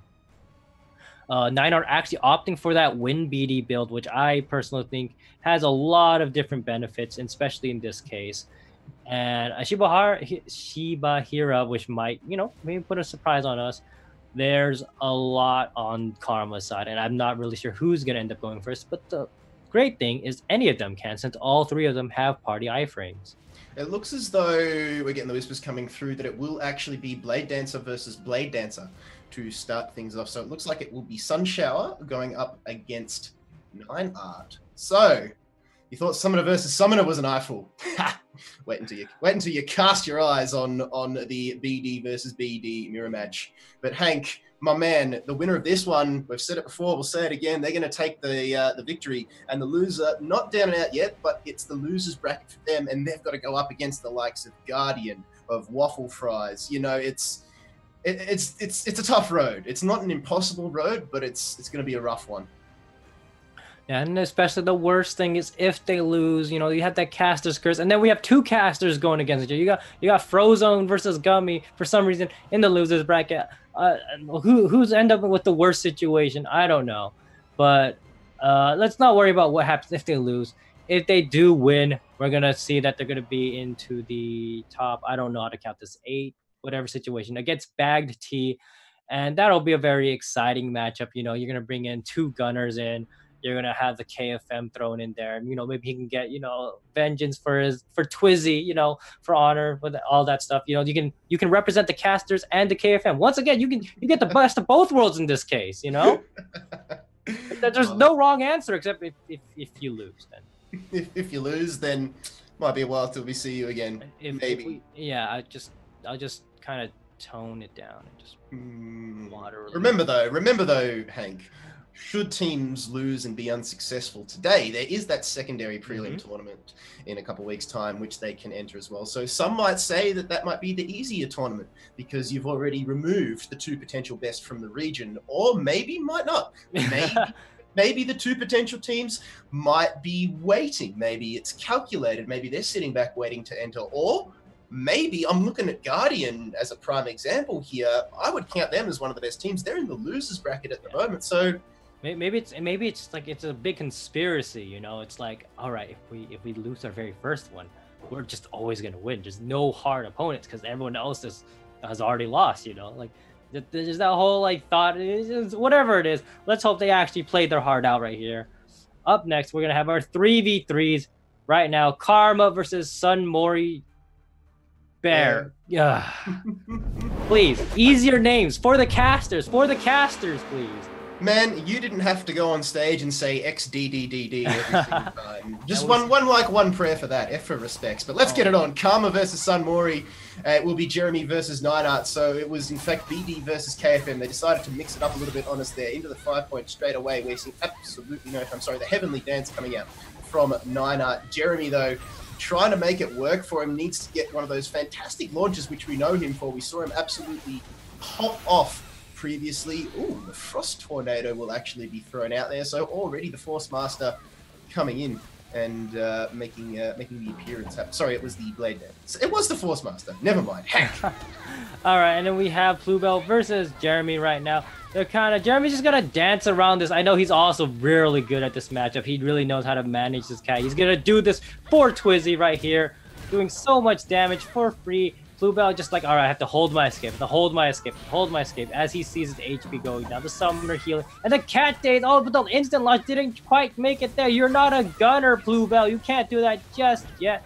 All these iframes being popped off, the healings are being offset, and we see the Rising Dragon followed by the Iron Jaw. That's free damage. Jeremy has to pull an escape. He doesn't want to stay in there too long. You have to be careful, Jeremy. You only have Sun Shower to help me. Or help you, and he's already going in there. Bluebell just running out, and we tag in. It's Gummy's time to shine. And we have Gummy just running around. He's just falling off to the side right there. And you see him doing damage into this cat. You know, just gonna force Bluebell to just, you know, retreat. The launch onto Gummy, that was really gonna hurt him. And we see the blue buff in KFM. And yeah, Unleash the Beast. It's Gummy's turn to play. Gummy-chan is out, and 50% HP has already been removed from his pool. That is not good at all. Finally decides to get a reload off. That will be the two. Not quite. Almost a tombstone. There it is coming out. Knew it was only moments away, but B's being thrown out by Bluebell. 8 seconds until the mandatory tag out. Bluebell will just sit back, breathe deep, and regenerate as much HP as possible. Not going to waste a tag, just going to let time do its thing. Sun Shower comes in. Now we'll go up against Shibaria, who is the first Force Master we've actually seen in the tournament so far, but already Sun Shower, just giving him absolutely no room and forcing out the Ice Armor Hank. Yeah, we're very, very careful. Sun Mori Bear is very aggressive. They've already used 2 tag-ins from Sun Shower and Jeremy's side. Sun Shower has no party escape. They're switching for Jeremy again, almost using him as an ace. There's the Force Master matchup. We haven't seen too much, and he gets caught by the Firestorm kick right there, missing his CCs. And there's the Rising Dragon launched into the air with the Searing Paw. Are you going to tag in on a KFM? It's not going to work that well, friend, because look at this guy strafing around. I spoke too soon. The tech chase on the SS by the 5 point strike from Niner, but Jeremy's still standing pretty well. And there's the catch onto the Force Master using his another escape. They have to tag out, and it's Bluebell's turn again. Let's see if he can catch Jeremy this time. The roots are in there, but the cat isn't getting a stun. Jeremy's just going to use the cat for free. There's a flying slam across the entire arena. And there's the tremor stun. So much 2RF damage. It's right there. The cat can't do anything. You're out of CC. Bluebells, what are your plan right here? Roll back. And then we have ult on Jeremy's side. This is very powerful. The KFM ult having 3 iframes. Tracks like crazy. And Jeremy finally having to breathe. And Bluebell's going to heal right back up. Yep, Nineart now will come in just as Bluebell managed to top himself off there. 1 minute and 40 ticking down for him. Jeremy, though, 40 seconds until the mandatory tag out, did actually use the second win there. So no tap escape now for Jeremy, and is just forced to sit up in that air and eat the Heavenly Dance. Not much he can really do about that one. In comes the Gunner, in comes Gummy, and just unloads onto Nineart, but calls in the assists of his own. It will actually be Bluebell to come in and save the day. Interesting to note that Sun Shower actually has no more assists available. That is a fantastic stun there. Sun Shower now in, blows the lightning draw, and well, down to 60% HP is Nineart, and just like that, Hank, we're back where we started. BD versus BD. Sun Shower's got to be a little careful. He noticed he doesn't actually have his CC dual strike. He has the iframe when he tried to do the cheeky kind of CC earlier. Nineart has more iframes, I believe, than Sun Shower. He has to play very careful. There's the wall bang right there to the knockdown, but he knows that he can just roll out of that. The tech chase isn't quite good on Nineart's side. The grab fails into the iframe. And here's the Force Master ult. This could be it. And it could be so much damage. You got to get out of there. Ooh, and luckily, by the skin of their teeth, they did not get hit by that. Gummy's turn to side. but it's a BD matchup. I'm gonna say on the Gunners, this isn't exactly the most fun thing in the world. And there's the cheeky knockdown, is it? And instead of getting the instant launch, Gummy has to pull back. He was expecting a BD, not a force faster. He won't get too many launches with that double barrel spec. Let's see what he can do. And deflected right there. And the tab escape. And Gummy's bad. He's getting combo. His alpha call gets used. All he can do is probably hide in his Sky Stone. Unless a cat decides to pin you from across the room. Gummy's over. There's no more friendship to help with there. Poor Gummy. Just forced to use his last tag out there. We will have resets very, very shortly. But Shibara, look, the rest of Karma, that summoner is finding its value in these 3v3s already. And I don't know about that tab escape coming out there from Shibara now. Tries to catch him out with the Emit Frost as well, but Jeremy just able to keep his distance. Shibara mismanaging cooldowns here at the moment. Needs to be careful, but at close range is just unable to unload with all of these palms. Now goes in close for the impact. There's Jeremy though coming in, blows the steering palm. That'll be leg sweep. Shibara needs to be careful, just getting away now into the ice armor yet again. Hank, I feel like Shibara is just playing reactive here at the moment. Jeremy is all over him. Yeah, Jeremy just really dancing, knowing his iframes. Oh, and he finally gets caught, but he still has Emit Frost there. But Shibara has his tab escape now and gets hit by the flying slam. Again, got to be careful. The tab escape is up. Jeremy, don't get too cocky. And he gets with the double CCs in there. Or the iframe while comboing. And he has to run away. Jeremy knows he's kind of out of skills in this case. Shibara, you know, took a decent amount of damage. We'll have to leave it for that. You can't win them all. And we're just waiting and waiting. There's the catch again. Jeremy is in a bench. He has to use the escape. And now we have Bluebell. Now, Jeremy, you don't have your escape. You don't have your roll. What is your plan here? And apparently it was to get hit and then not get hit with the following KFM iframe. Bluebell not quite capitalizing onto his own combo. Yeah, Shibara was forced out. Bluebell now coming in and getting instant value. Will throw down the bees. Jeremy, though, with the wake up, that's a fantastic cyclone click. 2 seconds, 1 second. He will actually tag out and bring back in Sun Shower. And there we go. That 3-minute mark has just been hit. The assists have been refreshed, and that is definitely going to come in handy. Bluebell at the moment in the air. Not really much you can do about that. Sun Shower, though, just absolutely unloading. Procs a lightning draw. Thank you very much. And now there's just aerial after aerial. The assists from both these teams come in. That is an ult flying across the map there from the BD. Didn't actually connect. Jeremy, though, so low in terms of HP, came in and hurt a lot on the assist there. Now Sunshower will try and throw out his own ult.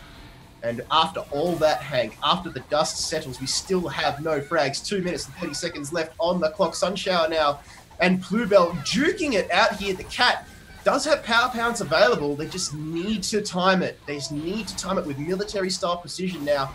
And Bluebell straight into the invisibility, but also straight into a 5-point. Yeah, we see now that we hit we hit the mark where they get additional tag-ins, and they're trying to use it very carefully, but Sunshower is kind of in a bad situation. He's stuck in there. He doesn't have teams that can even have a party iframe, so Bluebell is trying to capitalize, but you have 2 tag-ins from Bluebell. You shouldn't waste too much time like this. You don't want to get chunked, but you're a summoner, so it doesn't matter. Here's the flock. Finally, the power bounce finally gets used, and Sunshower needs to retreat. And we have Shibahara there, with Sunshower still stuck for another 20 seconds. How is he going to play like this? Shibahara is probably just planning to stall things out, because the next person that comes in is going to get blasted by the next CC. We see the days fall and the knockdown. Are you going to lightning draw? There it is, my friend. But in turn, you got hit by the tornado. You can't spin anymore. Get out of there, Sunshower. 4 seconds. There's the wall bang, and now you're gonna get a double elim onto, just a single elim onto. Oh, fantastic Emit Frost. It was a single elim. It was Sunshower that was taken out. That brings Jeremy back in, but with 7% HP, there's really not much he can do. There is nothing to save him here at the moment. There's no escapes. He has escapes, but there's no tag outs. There are no assists. Now into his own armor. 5%. We're down to under 60 seconds, ladies and gentlemen. At the moment, I think Karma are sitting well atop the throne at the moment. They've got that summoner sustain. I don't think the damage is there just from Sunmori there. Gummy hasn't really had as big of an impact as we and they eliminated. Jeremy gets the kill though and takes down the Force Master. So this might just turn the things around, but nope, Gummy gets deleted. Picking up the win in the end in the 3v3. How about that, Hank? Going down to below 60 seconds. That was really anybody's game for quite some time. It was a really long-winded battle. I think the Sun Mori Bear was just not prioritized. They had a lot of chances. All right, I think one of their initial plans was, hey, get the summoner down low, get his cat down low, kind of force it on. But anytime they let him too low, they gave it too much time. The cat at one point was almost 10% HP, healed up to max. And then, you know, Sun Xiao used his ult on the cat again, and then the cat healed up again. And the amount of healing in this situation, normally people are like, oh, it's just a summoner, it doesn't heal that much. The fact that our game lasted almost until a minute left, that's the healing factor. Yep. Just the sustain, the pure sustain coming out there on the side of Team Karma. But congratulations to them. They pick up the victory. It was not the most pristine, not exactly the most crisp. Not clean. Not clean at all. But it was wasn't done. Filthy, but it was murky at best. It was questionable. I wouldn't drink that water. But let's see what they can do. Can they polish it up? Can they filter out all of those inconsistencies in their game in the winners bracket? Let's see what they can do. Unfortunately for Sun Mori Bear, they'll go down into the losers bracket. They will be going up against Whose Man Is This? So we are going to be having a Gummy versus Frozone fiesta down there in the losers bracket. But before we get into that, Hank, viewers, ladies, gentlemen, we're going to take a very, very short break. So don't go anywhere. On the other side of this 5 minutes, we will have a lot more Blade and Soul action coming your way here in the North America World Championship qualifier.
Hello and welcome to the Blade and Soul North American. You've been playing and practicing and you've done all this before.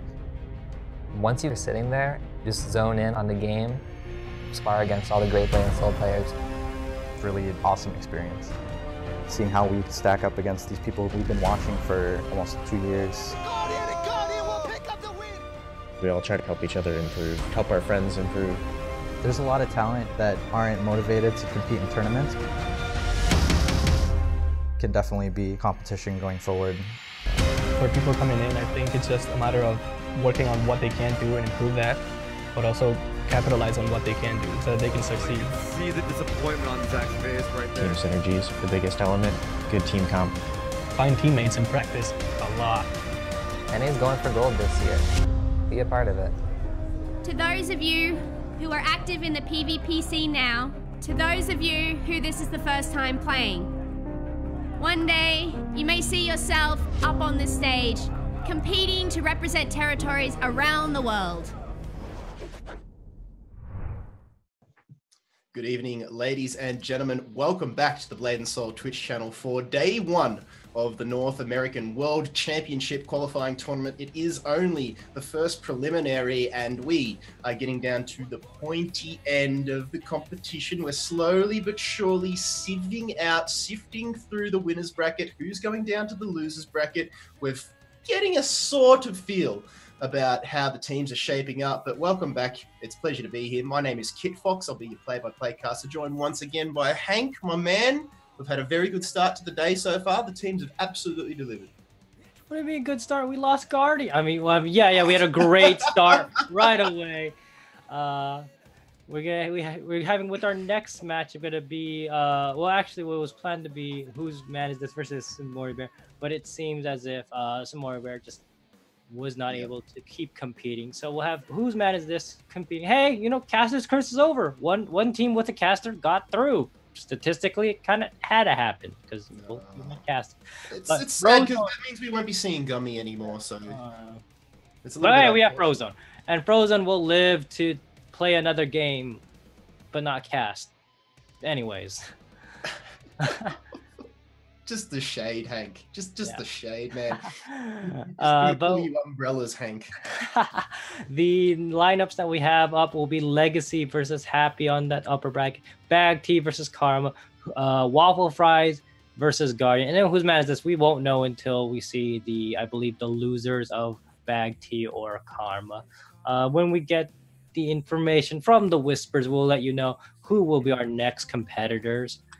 Yep, that's right. Just remember that most of the rounds that we'll be seeing today are just regular set of 4 matches. So it'll be first to 3 to win, as you can see at the top of your screen there. So 2 1v1s followed by a 3v3. First to 3 points, and you walk away tasting sweet victory. And then once we get to the semi-finals and the finals matches, that's just when things just get a little bit more heated. We'll have a 1v1, 1v1, then a 3v3, followed by 2 1v1s, then another 3v3. If you tune into the stream, you can that will be shown regularly, so make sure you keep your eyes out for that one. Remember, as we touched on earlier, this is only the very first preliminary tournament. There will be another one after this one. So at the moment, you can see on the left there, the upper bracket winner and the lower bracket winner will actually be progressing through to the LAN finals tournament on the 25th, and then in a couple weeks time we have got the preliminary tournament number 2. And then again, those top 2 will be joining today's top 2. So we're going to have 4 North American representatives battling out at LAN, Hank. 4 big chunky prizes. I'm talking $21,500 for first place, $15,000 for second place, $8,500 for third place, and 5 big ones for fourth place. That is not bad. So essentially, all you need to do to earn yourself some dollars is qualify for the finals. I mean, it's just that easy. You either win or you just don't lose. It's just that easy. We need to score more points. Mm-hmm. Unbegrudgingly, we have the next match right there at the bottom. Waffle Fries versus Guardian going to be coming up next. And then just a quick reminder, we have for this tournament, the biggest thing after they all get shipped to the UK and they battle out, whoever wins that tournament, whoever wins the best of all the preliminary finalists is going to Worlds as an NA representative for Korea. So this is just the first step to just something just way bigger. Keep in mind that that's just the amount of pressure that these players have to kind of deal with. And, you know, up next we have Waffle versus Garden. I'm thinking Garden, I'm hoping they woke up by now. You know, it's been a while. It's been a while. Look, man, they surprised us in the opening game. Like, to be honest, I think you thought it. I definitely thought it that Guardian were going to get the win over Legacy. Like you said, they're sleeping at the moment. They just need it. Yeah, they need that. The thing about these gamers, man, it's they're nocturnal. It's not dark enough. There's no sunlight out, and now they can play. There's too much sun. That was the problem. Too much sunlight. Lunar powered players. Anyways, we have Waffle Fries versus Guardian. You know, we've talked about them before. I'm sure Vape has something to say. He's like, hey, I'm not in the team. What was that with the Bears is playing Destroyer now?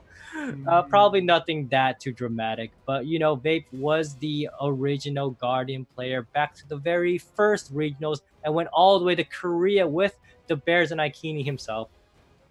I'm expecting some interesting thing, especially since, you know, Vape, he pulled out that Soul Fighter in the 1v1, albeit, you know, unable to beat the virus. But, you know, a lot of people don't beat virus in that situation. But Ikini has that Soul Fighter icon. So, hey, you know, you got to do it too. If Vape can do it, so can you.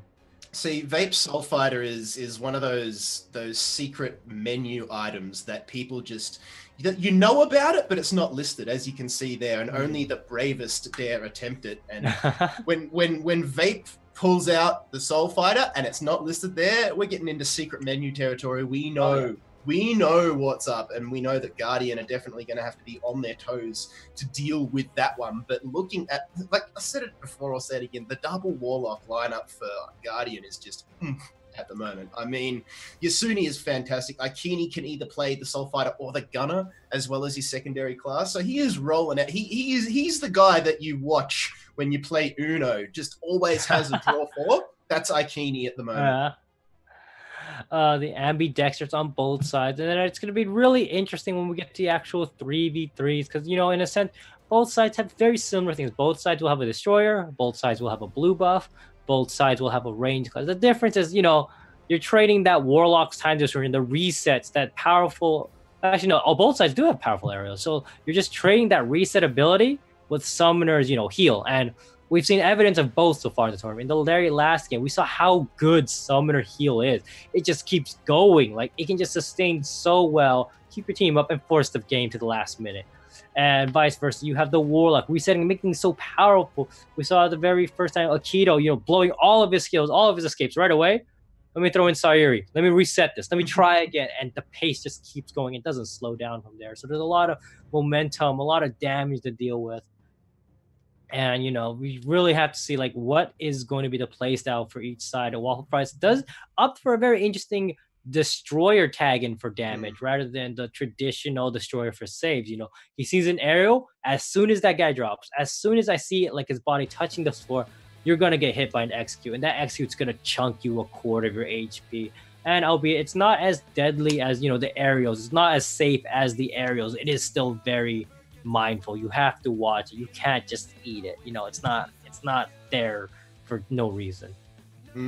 So with 4 seconds ticking down, it's going to be Waffle Fries versus Guardian. Now, this is where it gets nasty, Hank. This is where, you know, not saying that teams aren't playing for anything all the time, but if you lose this, you're down and out. So both of these teams, they don't want to be going home, especially Guardian. I mean, Guardian, they've represented NA before. They are in unfamiliar territory here. It's uncharted waters. They're going to be sending in Yasuni to start things off. Now, this is a bit of a surprise, Hank. We talked about this and said that Yasuni probably wouldn't be fielding the 1v1s just because Ikini does have that Warlock hanging around should he decide to use it. But it looks as though he's here up against Juan Sin, who's just blown Searing Palm. Yeah, we see Swanson's actually opting for the PvE Searing Palm for that, putting some Thrall pressure. The problem with that is if you run away from the Thrall, there's really no point. Your Searing Palm is gone. Time distortion on that. Juan has to blow and escape, but instead Yasuni just drops combo. Unfortunate. He had all the cards in his hand and decided to play a little too safe. The Thrall's time is almost out, in which case Swanson can return. But you're taking a good amount of damage. You lost half your HP. Never mind, you return it with Rising Dragon. Force the Thrall switch. Both classes have their escape. and you see the imprisoned to tether blade like a textbook instantly blowing their F-roll and your tab escape. Juan has nothing in terms of escape. If he has Ice Guard, there it is, and now he's officially out of the really big iframes besides the strafe. Yasuni just has to play safe. You see the fire build actually trying to PvE the Thrall with the Tremor, so I'm not really sure what you're opting for, but we're going to see right now in 2 seconds Searing Palm expires, and unfortunately he wasn't able to just restack it. I suppose you're planning on PvEing the Thrall. The Thrall can stun back though, Juan. The Thrall can stun back. What is... I'm just in shock at the decision making from Juan Sin there on Waffle Fries. I mean, you yourself as a KFM, what do you have to say about that? Deciding to go for the Fireburn on the Thrall and Yasuni, it almost feels like that was served up to him on a platter. Yeah, Yasuni definitely knows how to play it. So the thing about this build, and I'm not saying it's horrible, I'm saying it's a very, you have to know your opponent kind of build, because what it relies on, it's going to sound weird, relies on your Warlock hitting you. It relies on the Warlock just blindlessly throwing as much as they can. You see the Searing Palm, you have 10 seconds to restack it. Yasuni would not let him restack it. He didn't hit into any strafes. He didn't hit into the C iframe. And so Hwanson, every time he has a 1 minute cooldown, he tries to stack his damage. It's the Searing Palm, and it's just free damage. He hits it once, 10 seconds, Yasuni does nothing. He just stands there. He calls his Thrall back and wait.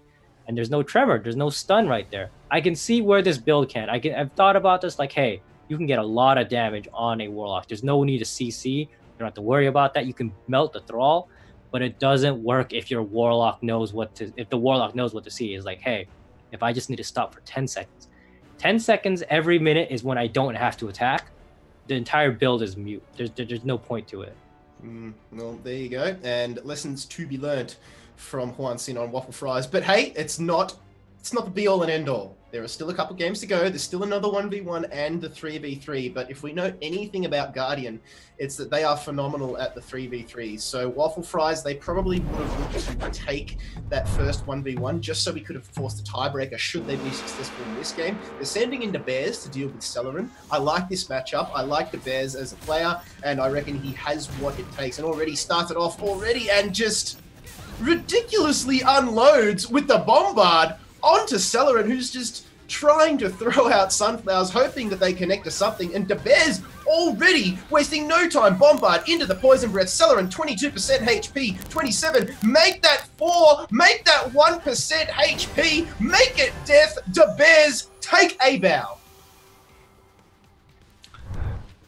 Yeah, I think, I was right. Bears finally woke up, so the sun's gone, it's trying to cool down, and then he just bombarded all over it. This is not exactly the most fun thing for summoners. You'll hear it before, you hear it again. It's like, all right, they're invisible. What do I do? You can use your Sunflower to try to knock them out of stealth. So what? There's a chance it'll evade. There's also the chance that, the Sunflower just misses. It's not a very large attack, albeit it is an AoE. And Bears was just dancing with the stealth right there. So Waffle Fries, they're woke now. They're good. They're Gucci. They're back. It's now the 3v3 though. So if history is anything to go by here, Hank, you would think that Guardian, their 3v3 play is absolutely wonderful. Waffle Fries, though, theirs isn't terrible themselves, but I think if I was Waffle Fries at the moment, I would have been thinking, you know what? It'd be quite handy if we were able to play the fourth 1v1 at the end of this one, because like you said, it took them a bit to wake up. They're there now, but they don't have that luxury. They don't have that buffer. They now have to go ham and win this 3v3 should they stay alive in this competition. And I think the saddest thing for me personally as a spectator is, we didn't see Vape on the Soul Fighter again. I wanted to see more of that. It's not very often you see a Soul Fighter, especially in these tournaments. I don't think it's a bad class. I think you have to play very, very well, and I think Vape would have been able to step up to play.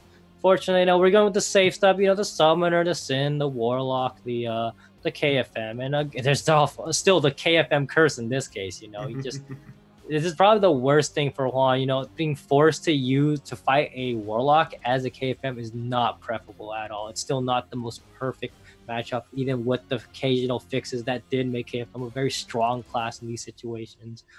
Celerin himself also has to deal with the Sin, in which case there have been a few fixes. I mean, yeah, it's good, but some issues with Bombard is it hurts like a frick ton. It hurts like a truck. It hurts like a truck. That's what we do. I'm trying to watch my words in these cases. But up next, we're expecting the 3v3 lineups, and this is the interesting, like, all right, who's on what class? All right, is the Bears going to stick on Sin, or is it going to go back to Destroyer? Is he going to tell Vape, hey, I'm the new Destroyer of Guardian, look at me? Yeah, we know that Aikini will probably have to play Gunner because Yasune's very specialized in his Warlock. Maybe Aikini will opt for the Soulfire, in which case I'll reach for the sky. That's great. And then on guard, our Waffle Fries side, we're expecting, you know, Destroyer, KFM, and Destroyer, KFM, and Summoner again. But that's just because we haven't seen enough. Maybe they play an extra class that we don't know about. Maybe. We'll just have to wait and see. Waffle Fries, Guardian, one apiece. This 3v3 is going to be the one that decides it all. Will they go home? Will they stay? The timer is ticking down. Let us know in chat who you think is going to be taking this one out. I mean, there's a lot of big names, a lot of egos, a lot going on for everybody to consider in this one, Hank. There's a lot of money on offer as well, but first you need to qualify, and that is what these two teams will be hoping to do. Guardian versus Waffle Fries. Hwan Sin versus Aikini. This time, let's see how this one unfolds. Already Skystone for Aikini being utilized, and we'll actually hit with the Haze Bomb onto Hwan Sin, but he's an okay KFM. He's a good KFM. He knows that's nothing to be phased with. Yeah, he just rolls out of there and pushes the double barrel tech chase miss. Juan is actually using the iframe C in this case, probably one of his preferences right now. But we see that again, that reset onto the gunner, it just changes the pace. Because now Aikini doesn't have to stop. He can just keep going. Even though Hwanson did have the advantage. He's taking so much damage right there. Hello, Hwanson, why did you just stand there? Now you're going to use your escape. But is it too late? You already lost half your HP.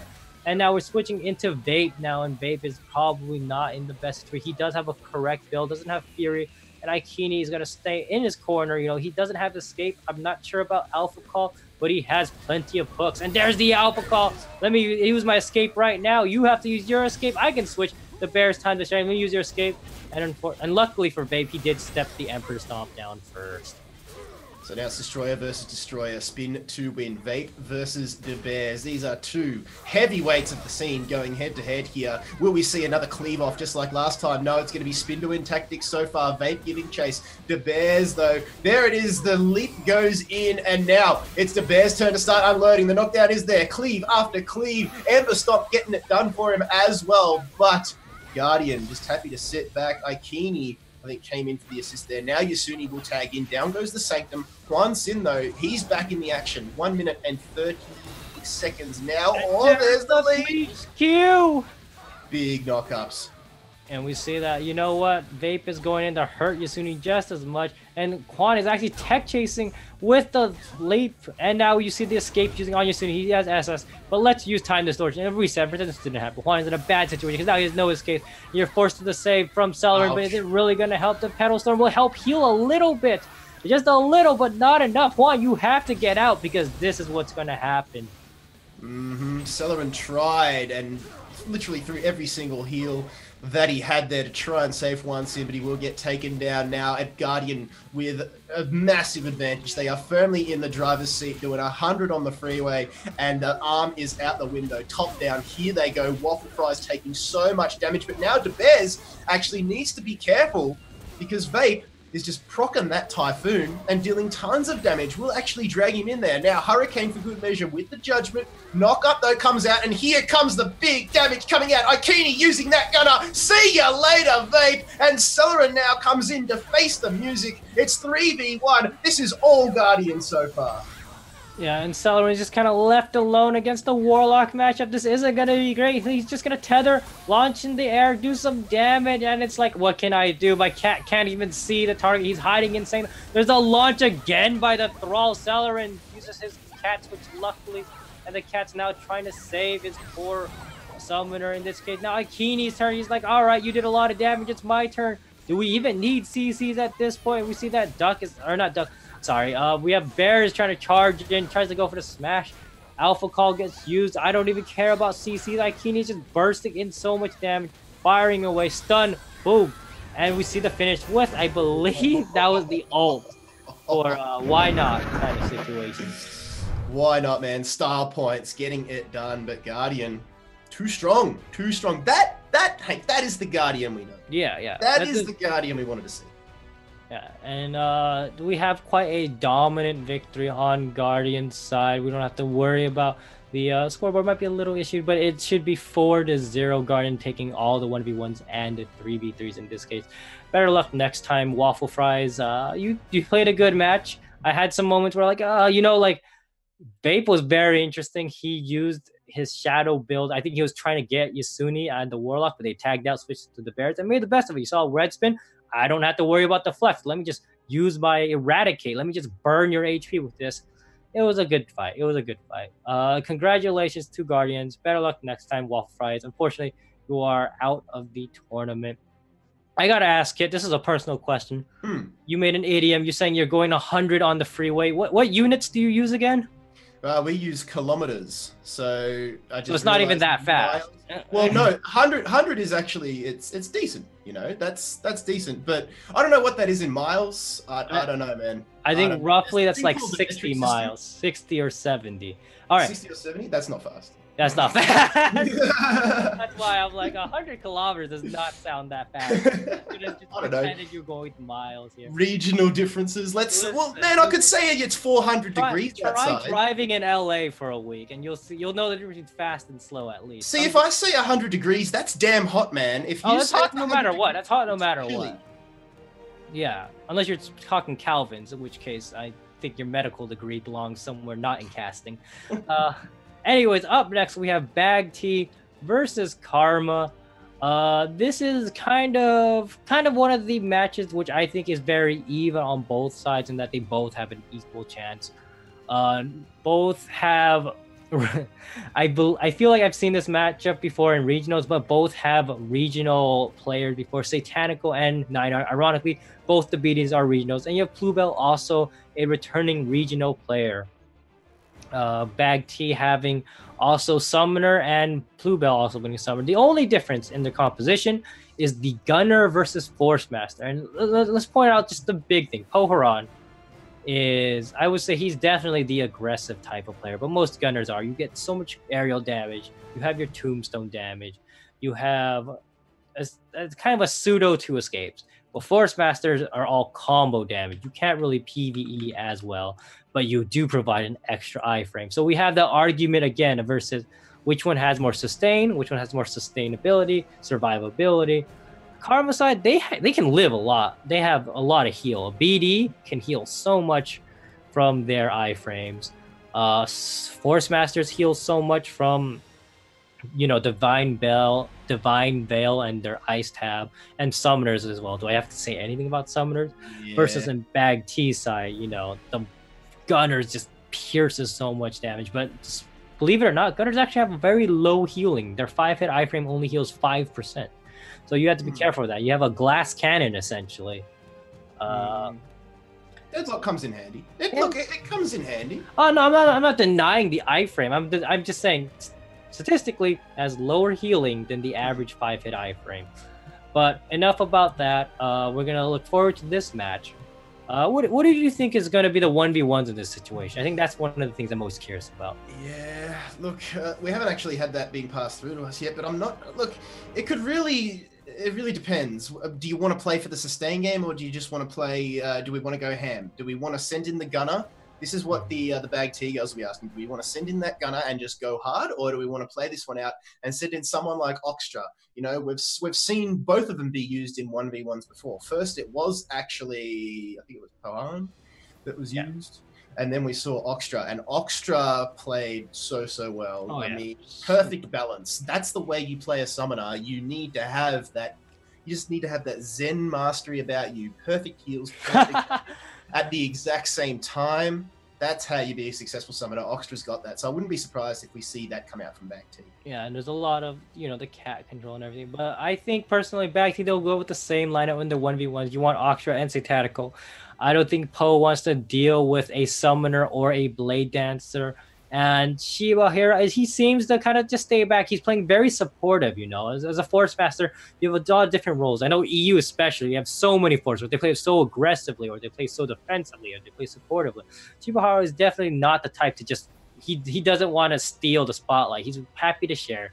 He's happy to do the work that's needed from him. So I think it's going to be, ironically, the BDs and the Summoners will be the only 1v1s we're seeing.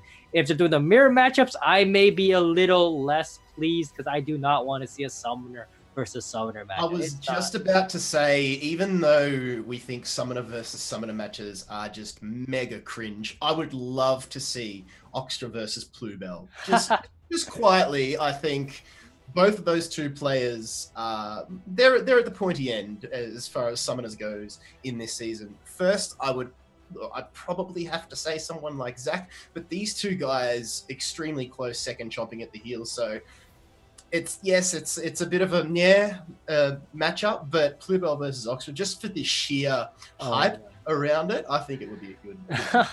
This is one of those, like, who's the better witch? You're trading off. We'll have the Summoners go, and then the Blade Dancers go, and the third one doesn't matter because we're just trying to do this. I just don't want to see the Summoner versus Summoner. I'm sorry, that's personal preference. You said it yourself. My eyes are filled with bees or sunflower. Most likely they'll use sunflower, of course, because you don't want to do it. Bees in my eyes, Bluebell. Yeah, that's how it's gonna be. But don't forget, whoever loses in this game, and this is kind of where I'm going to point out, whoever loses will have to deal with Guardian I'm sorry, that's from Legacy. We'll have to deal with whose man is this in the next game. So, again, for these guys, good job. It's not over just yet.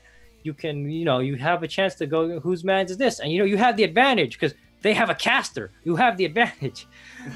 But that being said, you don't want to be knocked out when the semifinals are just right there. And then, of course, after this, I believe it will be Legacy versus Happy, depending on if we want to do the losers or winners bracket. And whoever loses from that will have to face Guardian, and that's got to be scary for either team.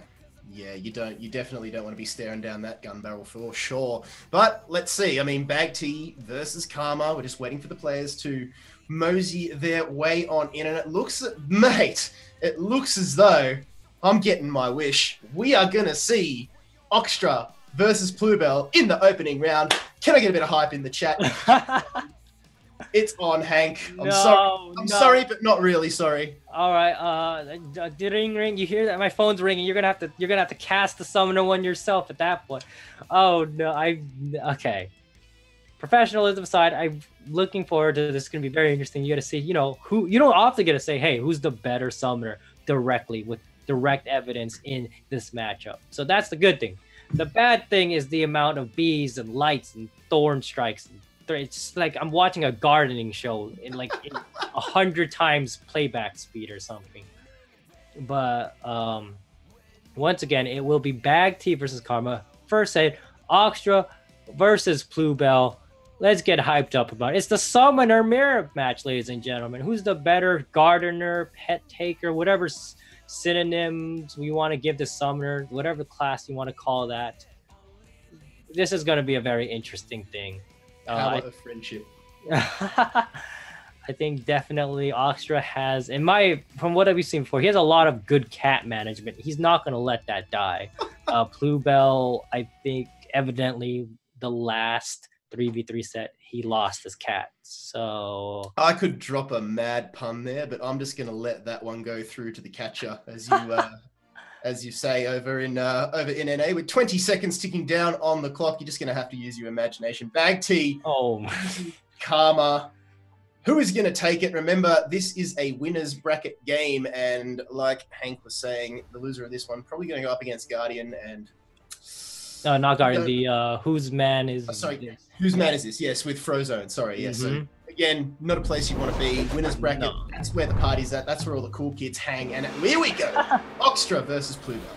And they both start off with True Friend. Although one uses the root immediately, Oxtra's kind of be at a disadvantage because he already uses root and uses the SS, and Bluebell might be able to catch him, except he needs to land his rooting skill, which I believe is already used. They use the stealth and just kind of backing away. No one really taking too much. Bluebell taking like 10%. Oxtra gets hit by the CCs, knocked down. You see the sunflower damage just being put out. No escapes used again, because you know what? This is enough. 50% or not, I can heal from that. Asha's got to be a little careful. It's a little bit on the losing side for damage. The instant launch did not quite go through, and you failed hitting into the Dandelion. Now Bluebell does not have his Dandelion up, so he's going to take a good chunk of damage. Gets dazed. Escape is finally used by Bluebell, and we see some mad damage now that you can actually combo, assuming the roots aren't actually going to do all the work. Am I right, Oxtra? And we see the sleeping done on both sides. So as I said, summoners, man, they can heal like crazy. What makes it even better is when your opponent's summoner heals you. This is just a sleepover at the moment. Yeah. That's what we're doing. This is just summoner sleepovers with little people and cats. We're now back at 100% HP for both. Oh my god! And by default, this is what I'm talking about, man. This is what we came to see. All right, one final guy. All right, but you missed the tech chase because you know what CCing is very difficult. The focus is out. No more sunflower. Who will get the stealth, and now he can heal. Now you have the Petal Storm, so range is good. And you see them just desperately trying. Now there's the other Petal Storm. The instant launch fails yet again. Pulling back. And you see the Oxtra is actually pinned down. And it's going to be big damage. Not really. Doesn't really have it. The Power Pounds will get a knockdown on Oxtra later on. Is Bluebell going to prioritize it, or is he just going to let it pass by? And there it is. Just, all right. Man, I thought they were about to start playing Truth or Dare and swap stories about boys. That was a good, what, 10, 20 seconds of just napping. And it was funny. We're down under a minute left to go. And both of these summoners are basically 100% HP. Oxtra now the recipient of some coming out there from Bluebell. Apologies for the glitching there. We'll get past that. Now, 45 seconds still ticking down. Bluebell is just unloading here. So is Oxtra. My eyes, man. Sunflower after Sunflower. It's just doom and gloom after doom and gloom. Rose Thorn after Rose Thorn. The guard break on Bluebell might have made her break, but you know what? Now you're pulling back. Bluebell is just hanging in there with his 20%. Oxtra might be able to turn around, except you know the same exact thing happened. True Friend is being used by Oxtra, and now by Bluebell. The Dandelion, are you going to hit into it? And unfortunately, the cat hits into it. I was talking about that cat control Bluebell. And you see the issue right here. We're most likely going to go to time. Unless Bluebell disappears at 5%, 0, and he died with less than 10% HP left. Good job to Oxtra. Unfortunately for Bluebell, you even had your escape up. This is what you got to watch out for. In these mirror matchups, the strongest thing about Summer, it's those roots. SS and I believe your 1 key will cause those roots, will cause your HP to drop. You don't even have to worry about escape. The cat is misaligned. You can't do that. It's the worst situation. And, the Power Pounds came in at a good time there from Oxtra as well, just to catch poor Bluebell out on the side of Karma. But what a fiesta. How about the dual sleep, man? How often? How often do you see that? Hopefully never again. I want to say I don't love watching this, and I'm sure the viewers do. I just don't like casting, and I have to wait about 20 seconds while I just sit down. It's not all about you, Hank. It's not all. Damn. But I gotta say, one of the big things that the big changes on Summoners, which NCSoft has implemented, is that your guard break is on your F key instead of your right click. Because before the concern was like, hey, Summoners, you're just mashing left click, right click, you're gonna accidentally guard break. That's not skillful. It's on your F key now. That means you actually have to mash your F key. Shots fired by Hank. But what I'm trying to say is Oxtra did it well because he caught Bluebell's counter. He saw that he Dandelion and he was able to get that guard break, and that was the big thing because they kept hitting each other's stealth. The cats hit each other's stealth. It was such a big issue with stealth. You just run away, you can heal up. Bluebell let his Dandelion up just a little too long. Oxtra just blew it up with the knockdown, and that gave him that big chunking damage down to 20%. But enough about the Summoner matchup. We're going to see next, it's going to be Poharan versus Nineheart, the Gunner versus BD. What do you think about this, Kit? I like Poharan. I've said it before. I'm going to say it again. He knows what he's about. He's polished his gameplay. He no longer sits for too long up in the Skystone. The man has learned his lesson. It was a hard lesson. It was a several $100 lesson. But, you know, that's been learned. Let's hope he doesn't just fall back into his old habits here. Having said that, Nineheart is a very, very good blade dancer. So it'll be up to him to close the distance, spin to win, and he needs to be in the driver's seat. He needs to dictate the fight because then Pohan can just slip around him, you know, like a greased up chain toad. He'll just get through and get around and deal damage doing it. Did you say a greased up? Okay, never. And we see that the double days with the knockdown, and he sees that Polar was unable to get the launch. He fired his C Firefall instead of actually launching. Unfortunate for him, meaning he has no CCs. Polar has used all of his CCs right now, so all he can really do is run in PV. Nineheart luckily can just spin around. He may have used his escape, but he has a good, I'd say 10 seconds left before Poe can really engage. And that should be enough. Nineheart might be mashing his 5-point strike because you know that's the best engage in this alpha call is used. So Polaron's planning on getting hit. And there you go. SS into the days right, or to the charge right there. Nineheart's got to be really careful. Gets hit by the knockdown. There's the haze bomb. It doesn't quite connect because of the get up. And you see that Polaron already opted to use his C to launch and he fired his Firefall and said, Fred, you have to be a little bit more patient or confident about your CCs. Just unloading the crossfire as well there was Pohan. So that's max gunner damage coming out while on the ground. Oh, needs to be careful into the Phantom Grip. Forced to use the escape. So Pohan, no tab, still has a hope. Now we'll throw down Skystone straight up. This is where he needs to be careful. Already straight down. Throws out the Firefall again, but doesn't stay up there for too long. That's fantastic. Tries to throw the bomb, didn't actually connect. Now there's the alpha call. Pohan needs to make something happen here. Nineheart, he's been playing defensively all game. There is still no escape up on the side for Poe, but have a look at the deflection coming out here from Nineheart. That is why he's a good BD, but I think that was the lightning draw, but it was a complete whiff. Throws the Soaring Falcon out, does not connect, and Nineheart just can't catch a trick here at the moment. And Nineheart, I think he's completely out of CC. The problem is he lost after Poe had 0 hooks at the very end of that exchange, and Nineheart is now going to deal with Poe with his hooks returning. And there we go with the instant CC. The instant launch finally, no, it's not the instant launch, but the launch finally goes through. Nineheart's really not going to be able to take it back right here because the Tombstone is back up. And there you go. Free damage from Poe.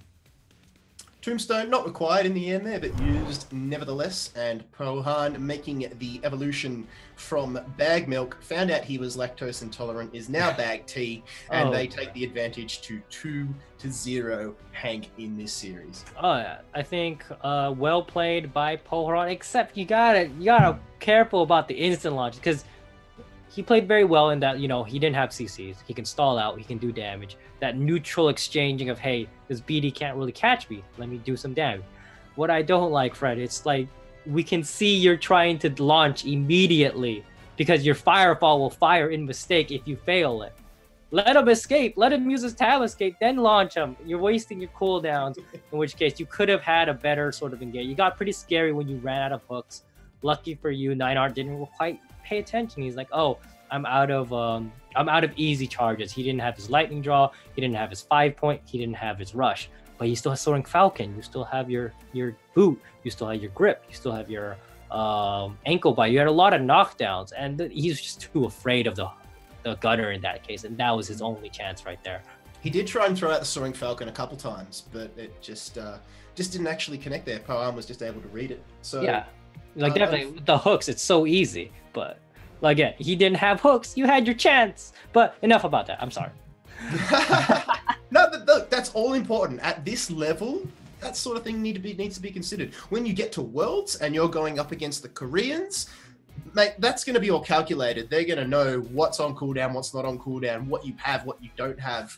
They are just going to be all over you just from the sheer amount of study that they are able to do. And if you're not managing your hooks, you know, you're not managing it correctly. That's going to come back to bite you. So, Bag T now only one game, this 3v3, away from taking the victory and progressing through the winner's bracket. That's a favorable position. I mean, we've talked a lot lately about what's in that loser's bracket. It's like the pit of hell. Yeah, you don't want to be there. Yeah, definitely don't want it. But we have up next, it will be the Summoner Gunner BD versus BD Force Master Summoner. The difference, we know, it's that range class. The Force Master versus the Gunner. And normally you'd be like, all right, it's just one class. How big of a difference can it be? Listen, the difference is between Poharan, the Gunner, versus Shibahira. Sorry, names are difficult. The Force Master, and it just the level of pace. You know, you have the aggressive team and the more passive, the more defensive team, and that's going to make the difference in the long run.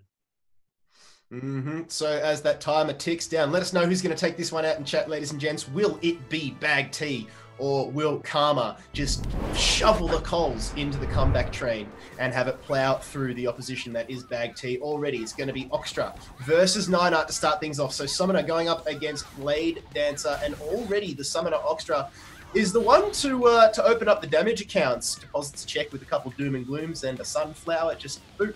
And now the BD Nineart happy to sit back and just be passive for now.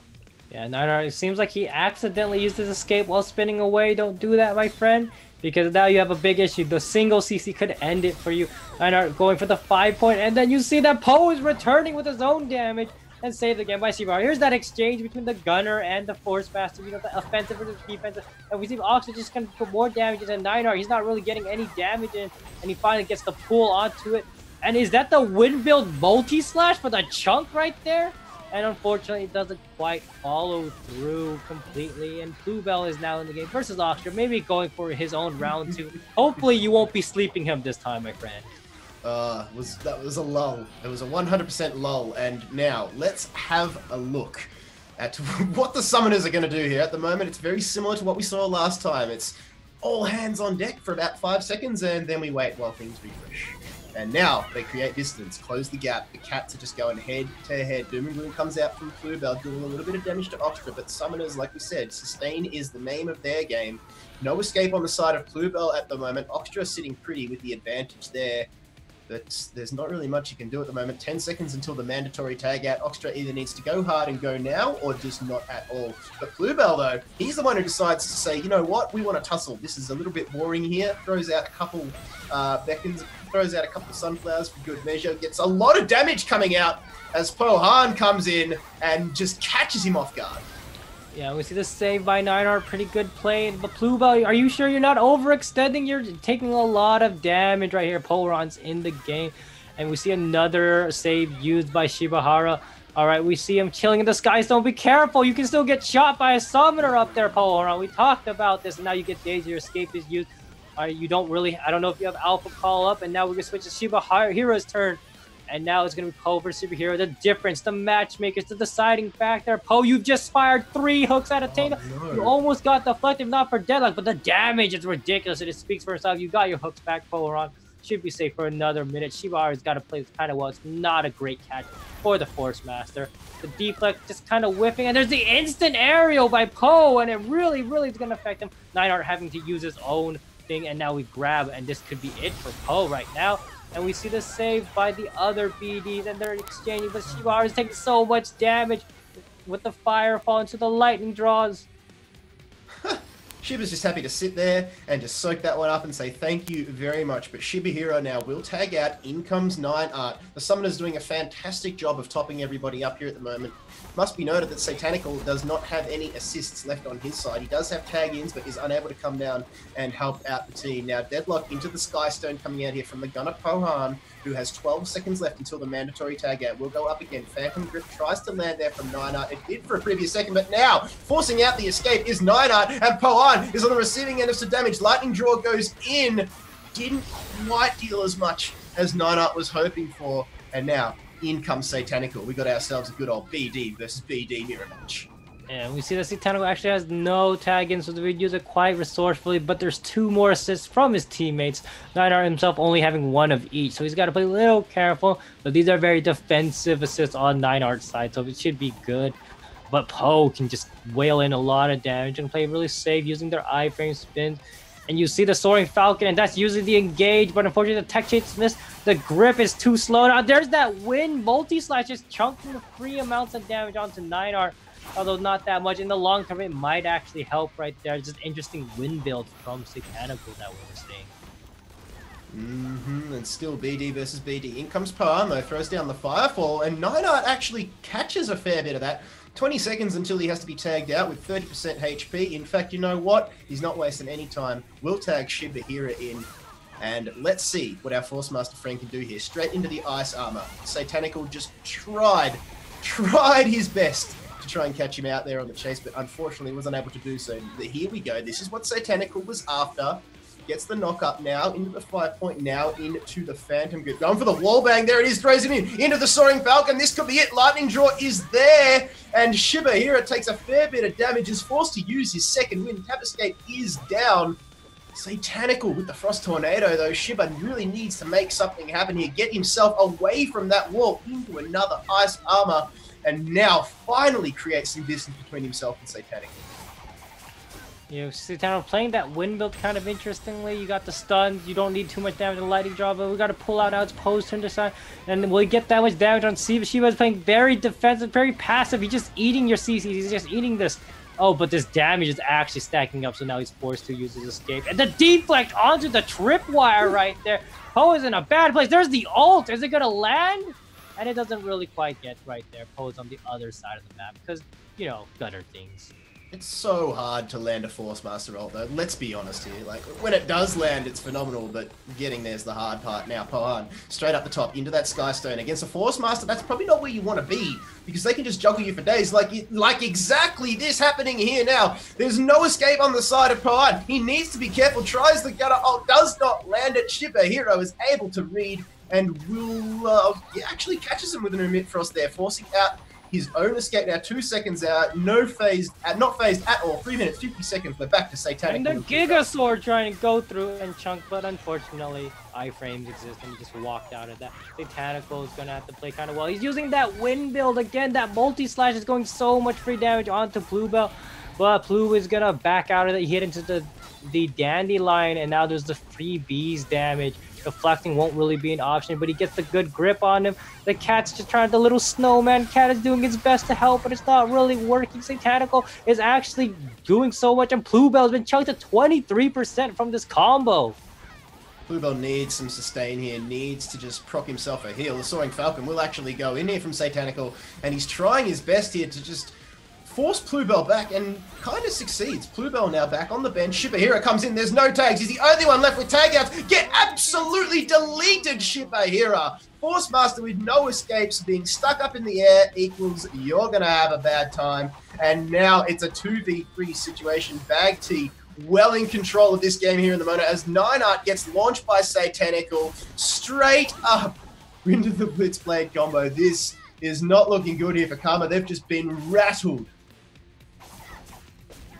Yeah, and we see now we're doing the BD matchup, and they're trying to play around, and you see that get-up counter that he purposely hit into to get the stun off. Nineart's playing very well, but the Giga Blade will actually chop anything. No, you're just taking free damage from Poe. There again, that aggression, that level of damage right there, it's really hard, especially now that you've lost your Force Master. And we see that you get the knockdown, and we see that the Summoner is going to do so much. Nineart, you got to figure a way around this. Unfortunately, because of the BD nerfs, the Maelstrom won't really protect you from a Summoner. And you see that Party Time Days is actually happening from the Summoner. Very nice, and it finishes off the BD. Now it's all up to Bluebell. Got a 1v3 with 50% HP. I don't like your chances. If I was a betting man, I'd put probably a couple million down on Bag T at the moment here. Karma needs some kind of divine intervention. They need a miracle. Bluebell needs to just play out of his skin through the ages and just pull something phenomenal off. But if anybody can do it, I reckon this man can. Now, 60% HP, just letting it happen. 1 minute and 30 seconds left. I think time probably going to be the worst enemy for him here. Not to mention the 3 big, bad Bag T players that are just looking at him, staring him down. Bluebell, though, there goes 80% of your HP, son. There goes any chance you had of taking this game. And Bag T will take the victory convincingly with 4 points to 0. Yeah, I gotta say, like, it's that aggression versus defensive kind of setup, and in this case, aggression definitely won. You know, they weren't able to sustain their heal. They weren't able to deal with Poron's just unwarranted damage. I'm not saying he's the only player, but this is the difference, you know, the one class difference, the Force Master versus Gunner difference.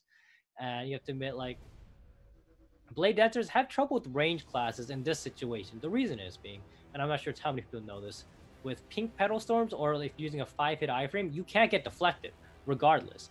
So these summoners, these gunners, they're just, the moment they pop True Friend, the moment they pop their Deadlock, they just go at it.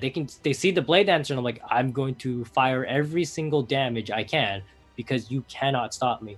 And the Blade Dancers themselves got a nerf on their Maelstrom. It's no longer perfect invincibility. It goes up to 3 hits. That's nothing for a summoner. That's nothing for a gunner. That's like 1.000 nothing seconds.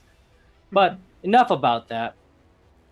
We should have a very fun, I believe our next game will be Legacy versus Happy coming up. It will be Legacy versus Happy, and this one is probably going to be the game of the round so far. Game of the day, I would say. Legacy surprised everybody, defeating Guardian. It wasn't as crisp as they would have hoped in the first round, but hey, they got there. And a win is a win, I like to say. At the end of the day, they'll be happy with that. And speaking of happy, you've got Team Happy coming fresh off a victory against Waffle Fries.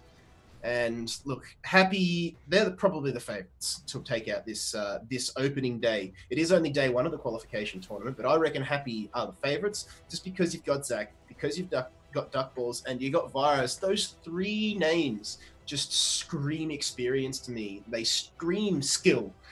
And I'm not saying Legacy are a bad mob. We saw Nissan play a phenomenal destroyer against Guardian. Let's see if he can do that again. But I'm looking at Happy, and I can't fault them at the moment. Like, nobody on that team is a weak link. Nobody on that team sort of anchors. Everybody is able to step up and hit a home run when it's required of them. Yeah, I think the stakes are especially high, especially for the people themselves. You know, Aikido often gets compared to Virus.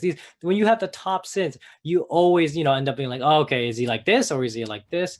We see that Aikido runs the Ice Mine style. Virus will often use the Knockdown Mine. And then you have Nissan, he's been kind of in the shadows of Destroyer. When you had back in last year's where you had Duck Balls, you had Vape. It was like, all right, it's time for my time to shine. You had your moment in Guardian. Now you have to be in your own team. It's time to set your own name as Nissan, the other Destroyer, but now as the Destroyer for Duckball. And Zach, a rising Warlock. Cyrus has always been the Warlock since last year's regional. He's been it for a long time, but Zach has been very good at it. He's been rising the ranks very well. And, Cyrus probably be like, hey, I've played longer than you. I deserve to be, kind of showing it. And this will be one of those cases, again, we see that mirror matchup in terms of the 3v3s, the Warlock, Destroyer, Sin. And like most people said, this will be one of the most powerful things. You have the Destroyer with the best party save in the entire game, and you have the devastating wallbang. The question is, can you utilize it as well as Duck Balls once? That you're able to manage just wait for a whole minute if you'll have to. You have the resets from the Warlock, and it seems like, they're both, Zach and Sarri, kind of similar. They're like, hey, if we're not able to dish that much damage in these comps, because, Destroyer and Sins, why not just reset your teammates who can? And of course, Aikido and Virus, both of them play like a one-man army. These Sins are just out of their minds sometimes. And this is the most interesting thing. I think this is going to be one of the fun mirror matches. Not Summoner versus Summoner. No more sleeping. None of that. We're talking the blue buffs, the time distortion. I want to see Venn diagrams on the floor. I want to see these Beyblades spinning. I want to see these ults, these Ember Stomps. The amount of just skill and tactics that they really have to rely on in this case. Speaking of Sins, we're going to be featuring a Sin in all of the matches. So 3v3 is a given, but in the first game, we will be seeing Akito, the Sin from Team Legacy, going up against Duckballs, the Destroyer from Team Happy. Now, in the second game, we will have Nissan, the Destroyer from Legacy, going up against the Assassin from Happy, Virus. So we're going to have Destroyer versus Assassin in both of the games that we're going to be featuring in the 1v1s, and then when we get into the 3v3s, it's obvious what we're going to see there. But with 50 seconds ticking down, Hank, and a lot on the line for these teams, I don't know. I think Happy are the favorites, but Legacy have probably got it in them to definitely not go down without a fight. Yeah, I think especially since this is kind of a weird random statistic. In regionals last year, Aikido has only lost to one Destroyer. And it's none of these guys. It was Chase from actually my old team from way back when. Don't worry about that. But he's very known to be able to play this matchup. So let's see if Duckballs can really just turn it around. There's been a few changes that kind of make it a little favorable. And we'll see. Because, again, Aikido opts for that Ice Mine a bit, and that's not going to always work. We see that if you missed Ice Mine almost just once, the Sin kind of just falls apart. You're less able to have that much stalling. Your combos are shorter. So we'll really see how Aikido really wants to play against Duckballs. Is he going to use Heart Stab or Bombard? I like Bombard. I just like how much loud explosions. Oh man, and couple that with the Poison Breath. I mean, it's filthy damage that comes out from the side of the Assassin. Let's see, Aikido versus Duckballs, and Duckballs gets the ram off Just catching Akito by surprise there to start things off. And Akito, with his back against the wall, needs to be careful. He is doing a fair bit of damage though, but that's an Ember Stomp he needs to be wary of. And Duck Balls, he knows what he's about. He wants that wallbang. He wants it now.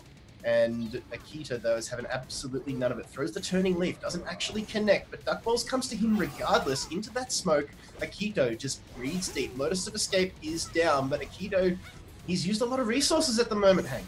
Yeah, it doesn't look very good for him. He used both of his escapes. His landmine is off. His Turning Leaf is not... He's not within range to use Turning Leaf. Unfortunately, though, you hit into the decoy and then you follow up with the instant date, putting him in the air to stall out. Tech Chase not quite happening. He doesn't need to worry about this. Is Duck going to be able to catch it? And he uses his escape right there. This could be a Tio's turn around. The red spin knocking him back.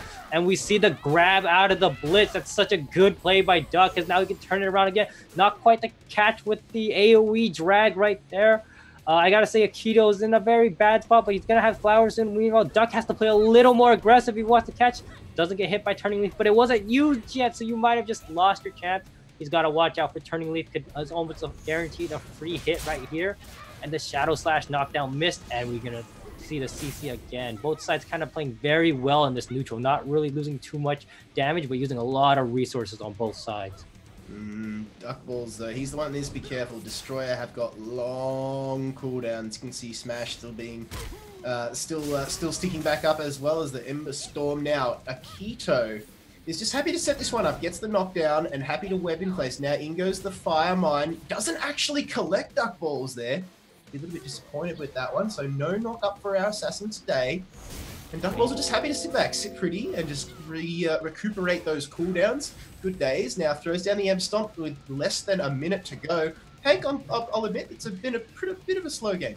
Yeah, they're really dragging out, and again, you have two classes with kind of different CC lineups, and both with, you know, second frames, and we have to be very careful. Duck does not want to let him use his flower. He's just going to stack the knockdown, but you got to really catch him. There's the stun, and then the flower finally gets used. Akito's using Lotus Fury iframe too, so it's really hard for him to catch, but Duck hasn't used his persistence once, and that might be the changing factor. The red spin, and is it his chance? Is he going to be able to catch it? He suspected the turning, not the turning, the shadow dash, but unfortunately the Z does not go through defense.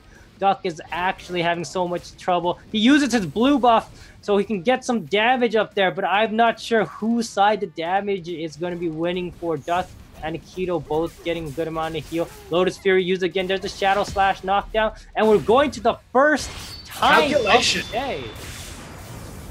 This will be interesting. Who do the numbers favor? I mean, I can't split them here. I'd like to think Duck Balls, but no, it's going to be Akito. Who comes out not by much in the end. But I have measly 1,000 damage. That's equivalent to like probably one bombard, if anything. That's just how careful it had to be. I used to say that, you know, Akito was very aggressive in this case. He was very patient, you know. He played his iframes correctly. He stalled it out. And it looked like it's supposed to be Duck, but problem with Destroyers, you don't have too much free damage. All you have is Smash. And that's a 45-second cooldown. And, you know, having to wait for that compared to the Sin, that's going to suck, you know. And then the Sin has Poison. The Sin has Aerials if needed. The Bombard if it was needed. And it was just kind of hard for him to really stack that much damage. We saw at the very beginning, the opener. Ram into him, Smash, and he SS'd. He dodged it. He didn't want to get hit by a stealth, but that was his mistake. Akito didn't use his escape. He just waited it out. So Legacy with the advantage. Look, it was a calculation win. Now, 1,000 points? Yeah, that's nothing. That's nothing. I mean, so Happy, they are nowhere down and out yet at all. And look, even if it was a convincing win, I would have said the same thing, because they're happy at the end of the day. I mean, they're having a good time. Pun intended? They're having a good time. They're the best in the region, and they're playing for $20,000+, I think. You know, I'd be happy too. Just saying. Well, again, you don't play until you get to that point, so that's where the pressure is. If I was Duck, I'd be kind of irritated. I mean, the man's patient, but how patient can you be at that point? Likewise, our next match is going to be Nissan versus Virus, another Destroyer versus Sin matchup. I will say, because I've personally seen Nissan play this matchup a few times, I don't know how it's going to feel, because he did I believe he did beat Bears, right, in the Sin versus Destroyer matchup before. Could be mistaken. I think it might have been Bears that actually came out. Look, either of us could be, but look, I remember that it was a great game. Yeah, for sure.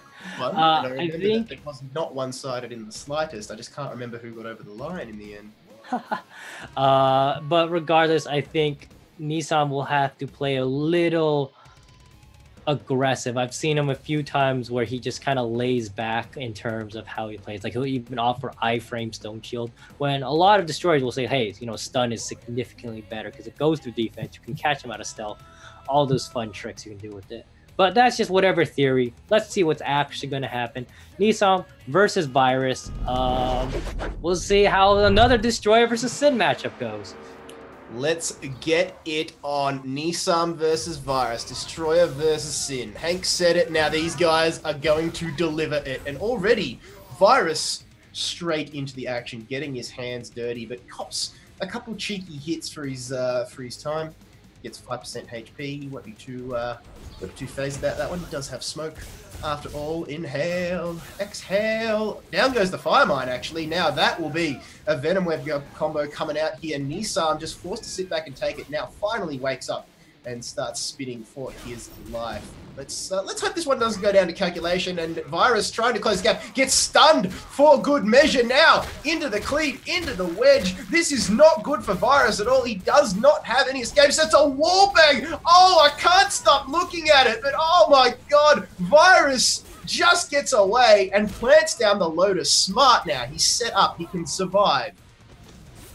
Yeah, so Virus just kind of narrowly escaping. That wallbang could have been bad, but I think Nissan used most of his CC, so he was able to breathe in. Flower already being used, but you have stealth again. Just don't get caught, my friend. The moment you get out of stealth, Nissan's probably holding to his ram stun, if anything. But we see that damage. Now it's Virus' turn to dish out some free damage. He's got to watch out for persistent. He doesn't have to worry about deflect, luckily, because Bombard doesn't get deflected anyways. Nissan tries to stone stun him through stealth, and unfortunately, just out of range. There it is, the blue spin. Trying to get the AoE drag, but Virus just hopping away. He has a stealth. His power will be up in about less than 10 seconds now. But we have the escape on Nissan. And now we're back to that long battle in this case. Both sides have to be very careful not to be caught out by a big combo. There's the ram into decoy. Nissan might have just cost himself the game right there. The red spin just to get your charges back. But the poison stacking is not going to let you really do much. That slow is going to prevent you. And you have to sit on Ember Stop for no reason while Virus can heal in his own smoke. Yeah, never mind. I was going to say that Nissan was being very aware of the mines that were around there, but he literally walked on top of it and, like you said, potentially cost himself the damage that he was about to do. Does manage to get away from the Bombard Poison Breath combo there of Virus. Meanwhile, speaking of Virus, his Lotus is still down. That is a good flow shave there. Now he just unloads lots of damage, but Virus was able to wake up with the red spin. Sorry, Nissan with the red spin. Now Virus, he's just toying with his food here. 30 seconds to go down. The fire mine is waiting. The web is good. The knockup is very, very imminent. Oh, Virus Nissan manages to dodge that one. And now is forced to blow the iron plating, but is going to get taken down, or is he? No, Virus has no more escapes right here. Get caught in the days. It's a big damage. No! Is it enough? And then the Ember Stop, this could be it for Virus. It doesn't look good. There's no escapes. Nissan just needs one more CC, and he opts for the cleave instead. I don't think Virus is going to win off again. Calculation! Oh my God. Another calculation. I thought that was Virus's game the entire way up until that last 15 or so seconds. Will Nissan take this? No, it is going to be Virus. So well done there. Convincing in the end. Definitely not 1,000. Add a zero onto that one. Yeah, but that's convincing. Like, that's a lot of damage. But look, Virus was just unloading the whole game. And poor Nissan was just... He had to sit there because the cooldowns are just so long on the Destroyer. There really wasn't much he could do. And when there was, it was limited. So well done to Virus. But man... It's like he slipped on a banana peel at the end of that game. It looked like he was going out of the arena, but he survives. The timer, saved by the bell. Yeah, one more CC could have been it. Like, you know, Nissan was holding him the entire time, but unfortunately he was out of things. I feel like he could have opted to either throw or slam him, and at the very least, if he slams Virus, it's a knockdown, and that's one CC, and maybe the Ember Stomp would have finished the rest. but he was kind of hoping for the crits on the cleave, and hopefully that was going to cut it. Unfortunately, not. Enough about that. Now we get our big mirror match where we have our own Sin, Warlock, Destroyer versus Sin, Warlock, and Destroyer. Let's go. Let's go. Look, how often do you see the Warlock sit out the 1v1s? Not too often. I mean, we have to admit that Warlocks is just a powerful class. We've talked about it many times. But lately, you know, it seems like they have some unfortunate happenings, especially with Destroyers nowadays, especially with Sins nowadays. Like, it feels like they've been kind of tuned down a little. But in the 3v3s, there's no doubt that you want that Warlock there. I think the big thing is going to be the opener, especially in this case. In this mirror matchup, it's how you're going to use your beginning. Let's say it's probably going to be Virus and Akito. You know, the Sin starter is great, you know? And you want to watch and see who gets caught out first. If it's going to be like last time, Akito was sent first, used all of his escapes at the beginning, Sayuri had to come, Warlock, time distort. Well, you just wasted your time distort at the beginning. Versus, I think at the time it was fine because the opponent didn't have a Warlock. Happy has a Warlock. You're down one time distort, essentially. You have to do this whole plus-minus thing. You got to be able to track it different. And the big difference is just the 1v1, the very first matchup. Who uses what resource better? Who uses what cooldown? Who gets caught by what? Who plays the neutral better? That's the big thing. And the whispers coming through is that Zach is, like you said, is not going to be using that summoner. He will be on the Warlock. So there is that survivability coming out from the Destroyer. So I can sort of see why you would omit the summoner in favor of more damage here, especially the Warlock. If you didn't have that Destroyer, I don't know. I would probably say to Zach, hey man, we're going to need your summoner here. Yeah. But he's able just to spread his wings here because they are running the Destroyer, Duck Balls, a very good Destroyer. So, look, my money is on Happy, but it is 1v1. The winner of this 3v3 will actually be taking the path through the winner's bracket, and unfortunately the loser down to the loser's bracket. But let's get it on. It's Akito versus Virus, Sin v Sin to start things off. And we see instantly Akito was able to get the running stealth, and he was able to get the freeze from the Iceman. Virus, you already used your escape, and you got caught by Shadow Slash, then you got caught by Seastar. And here's what I was talking about. You're resetting the Sin right away. You know, you already used your time distortion. Sayuri can do the same exact thing, Virus. And we see the opposite. Now Akito's being caught because Virus has all of his cooldown. Akito, although very short, had to use some of his cooldown. And we're probably going to get a repeat very soon. If Virus catches Akito one more time, I'm expecting Sayuri to come in with a time distort. And there it is. That's the catch. Is the flower coming in? And you see the execute save by Nissan, who's trying to do it. Fortunately, the Sayuri didn't have the time distort, but Akito lost so much damage in that exchange. And there it is. The time distort for Akito. And in this case, now we're kind of worried for both sides because Akito just kind of let that happen too long. There's the Ice Mine. He says, no, thank you. Let me put you in that web. And now we're back to a kind of interesting exchange where Akito has no escape. Virus has no escape. Now we're going to Nissan versus Virus. Virus, I don't recommend you stay much longer. Now we have Zach going against Nissan. This will be good. So Zach tries to throw the Tether Blade just to start things off into the Sanctum now. Needs to be careful though because Nissan can still be a nuisance because, you know, he's a Destroyer. And yeah, you can see it already. Zach, he knows that. Needs to be careful. There's the aerial launch though that we were talking about. And Nissan, it's on the receiving end of a combo attack from Zach and Virus. And now he's down to 40% HP. 1 minute and 10 seconds before he gets taken a mandatory takeout. Tries to counter attack. But then Zach just says nah, and Nissan down to below 20% HP, has to tag out. Akito now comes back in to go up against Duck Balls, who has his own back up against the wall here at the moment. That's not where he's used to being, but the Bombard and Close Shave combo came in, and Duck Balls was able to read that one and knock Akito back down. Yeah, a bit of a lull fiesta going on there, but... He's not trying to defend against Nissan. He just gets grabbed instead. Pretty funny. And now we're going against the Sin matchup. Now, Kito's in a bad situation. He's not spec. He doesn't have Flower. And he lost escape. So now we're going to get to Sayuri. They have to be very careful because Nissan, he can save the team with his very good partying iframe. The problem is, does he have the HP to do it? Virus in the same situation. He does not have his his escape flower. He might have blue buff or the other flower, so he has only one escape. That's why the time was so necessary here. Does Sayuri know this? Does he know that, hey, I can insta-catch him? And there's the blue buff being used already, so now he's already revealed his hand. Hey, I don't have another escape, but let's see if I can't take you down before then. Sayuri kind of played around here, using his time distortion, using his void walk. And he really needs to be careful because the Thrall is gone and it's in the Sin's favor, even if Virus does not have the correct flower. Nisa, meanwhile, is just sitting back on the bench with little to no HP, and now is forced back in with 17%. Doesn't waste any time, though. Goes in, throws down the Ember Stomp. Virus, though, is just able to get away from that one, but the Iron Plating comes in. Nissan needs that regeneration, needs to breathe deep. Back to 40% HP. That's a lot better than 17, but still not ideal. Now, in comes Duck Balls, trying to just chunk him out there. Great Iron Plating from Duck just to avoid the drag that was coming out there. Now, in comes Sayuri. Nissan forced to back out. Duck Ball's still at 100% HP, so he's taken the field twice now, and he's just been able to be topped up.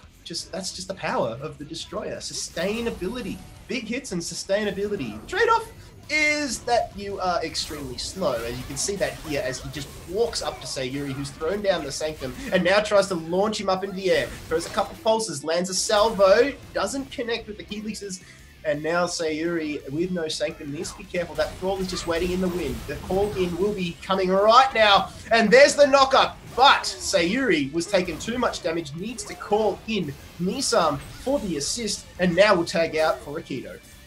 And we see that Duck Balls is kind of playing very well, except he already used Persistent earlier to approach Sayuri, so he doesn't have that. Now he has no escapes. Akito now has his ult. They have to be very careful not to get sniped by Viper Fang. And Zach just goes for the free launch right there off of the impulse. That's an amazing free damage right there. Now we're resetting everything. Akito's going to stack his smoke, trying to heal as much as possible. Zach's got to play very careful, but he has a lot of help. Akito's actually by himself. He can't get out, and no one can get in. Look at this ult. What are you supposed to do, Akito? That's just the very last tick. He knows the timing. There's the time distortion again. Zach still has the capability of Wingstorm. He has his own Bastion. I don't believe he has Sanctum just yet. He uses Repulse and SS. You're out of iframes, Zach, except Bastion was reset. There's the Wingstorm again. Are you going to be knocked out?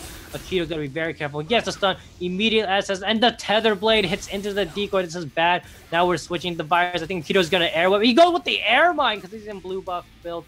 Air Web. Chunking damage. Let's pull back. Akito can't switch out. So he has to play extremely careful. Almost opting for no damage at all. There's another stun.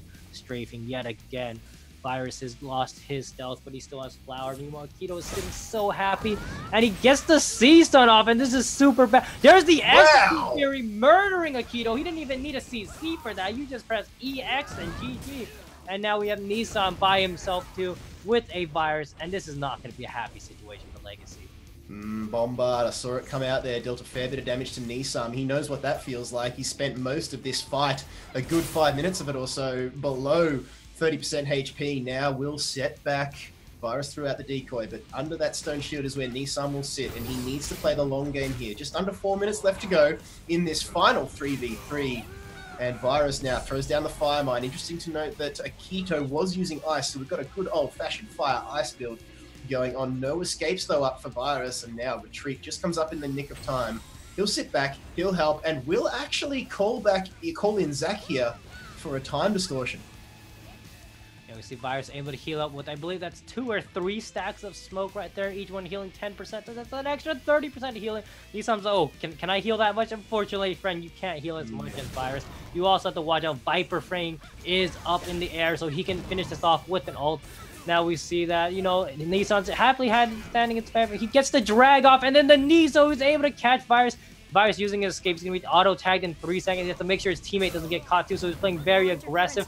There's the blue Persistence Fury. The season was just slightly off. Now it's Duck Ball's turn. Nissan going for his Destroyer mirror match, but Duck has also his own ult. And he fires it right away. And you see that, you know, he's stuck in there. Nissan taking maybe 10% chunking damage. And he's getting auto-tagged in 5 seconds. Is Duck going to be able to capitalize this? All the escapes, all the resources on Nissan is pretty much used. He has to withdraw right now.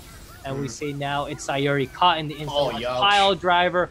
On how much HP do you really have? The escape automatic get used. And this is not a good situation. There's not much left to do. Is Duck gonna opt to destroy the Throng? And blue buff Poison Breath from the side is Virus murdering Siri before he can even try to time this door. Lee Song get grabbed when he's trying to do his Stone Shield, and it's gonna be GG with the Blitz Ram. You have 2 seconds left, and the wall bang will finish it off.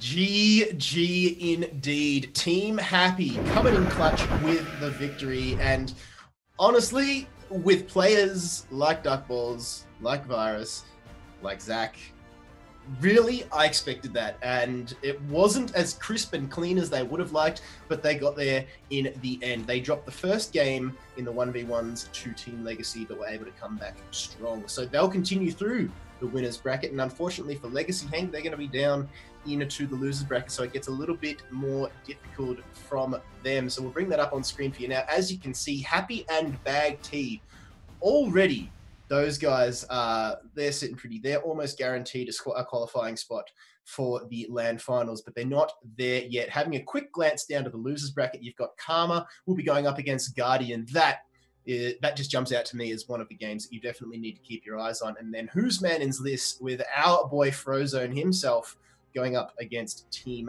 Legacy, who unfortunately just went down on stream to Team Happy. But Hank, that is it from us on day one of the North America qualifiers. Solar?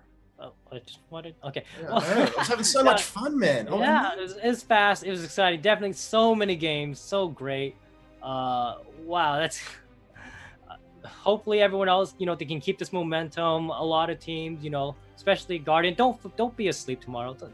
Wait. Get some coffee in the morning or something, because we're starting just a little bit earlier than today's. So sun's up, get going. You get no more chances. That was your one loss. Don't use it again. That's right, man. And while everybody's getting up a little bit earlier, I'll be getting up even earlier. And you know what? I ain't even mad, Hank. I am so ready for this. So tomorrow, which will be happening, first off is going to be the European preliminaries, which will be at 4 p.m. UTC and 9 a.m. PDT. And of course, we've got day 2 of the North American regionals, which will, the North American preliminary, which will be held at 2 p.m. PDT or 9 p.m. UTC. If you just want to catch all the action across the pond, there it is. So we hope to see you tomorrow, because we're only halfway through. We've got so much more to get through. And as you can see there, the finals on the 25th of August as well, held in the UK, 21,500 big ones for first place. And look, for playing video games, that's bank right there. So Hank, just before we get into the wrap-ups, any final words from yourself? I mean, this is great. I love doing this. I'm hoping no more summoner mirror matchups. That's literally the only word I can leave with everything. Not dealing with the double sleep again. And I'm excited for tomorrow. It's going to be great. We're going to see so many good lineups again, and these players just going to bring out their A game. No summoner mirror matches and buff KFM is what I'm hearing from Hank. So thank you. And no more Caster's Curse. Yeah. Well, let's see if Frozone can deliver tomorrow. But that was Hank. My name was Kit Fox. I want to just give a massive shout out to everybody who's been involved with today's production. My co-caster Hank, to everybody at NC Soft behind the scenes who have been pushing the button. I'm talking about Maggie, Linksy, Julianne, Elusive, everybody else who has put in the time to make this thing happen for you guys today. And of course, you guys, the viewers, hopefully you guys out there have had an absolutely fantastic Friday evening. I believe it is over there at the moment over in NA, and hope your weekend is absolutely phenomenal. Make sure, if you haven't done so already, that you follow Blade and Soul on Twitch, as well as Twitter and Facebook for all of the updates that will be for either for esports or non for esports. So make sure that you are all around the socials, and as well as the YouTube channel as well. So if you want to see a lot of the VODs, a lot of the action that you saw today, if you like that, get on over to YouTube. And of course, there's more than just PvP. There is, of course, PvE related gameplay and whatnot. So make sure you get over to YouTube, and make sure, if esports is your thing, get over to esports.bladeandsoul.com.au. As you can see right there, I'll get it eventually in the bottom right-hand screen there, but that's it from us. My name is Kit Fox. On behalf of co-caster Hank, everybody else here at NC Soft, thank you so much. We look forward to the pleasure of your company tomorrow. Get some.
Hello everyone. Thanks again for tuning into our stream. Be sure to follow us on all of the places at Blade and Soul, Twitch, Twitter, YouTube, all the things. We'll have the video up for you, so be sure to go over there.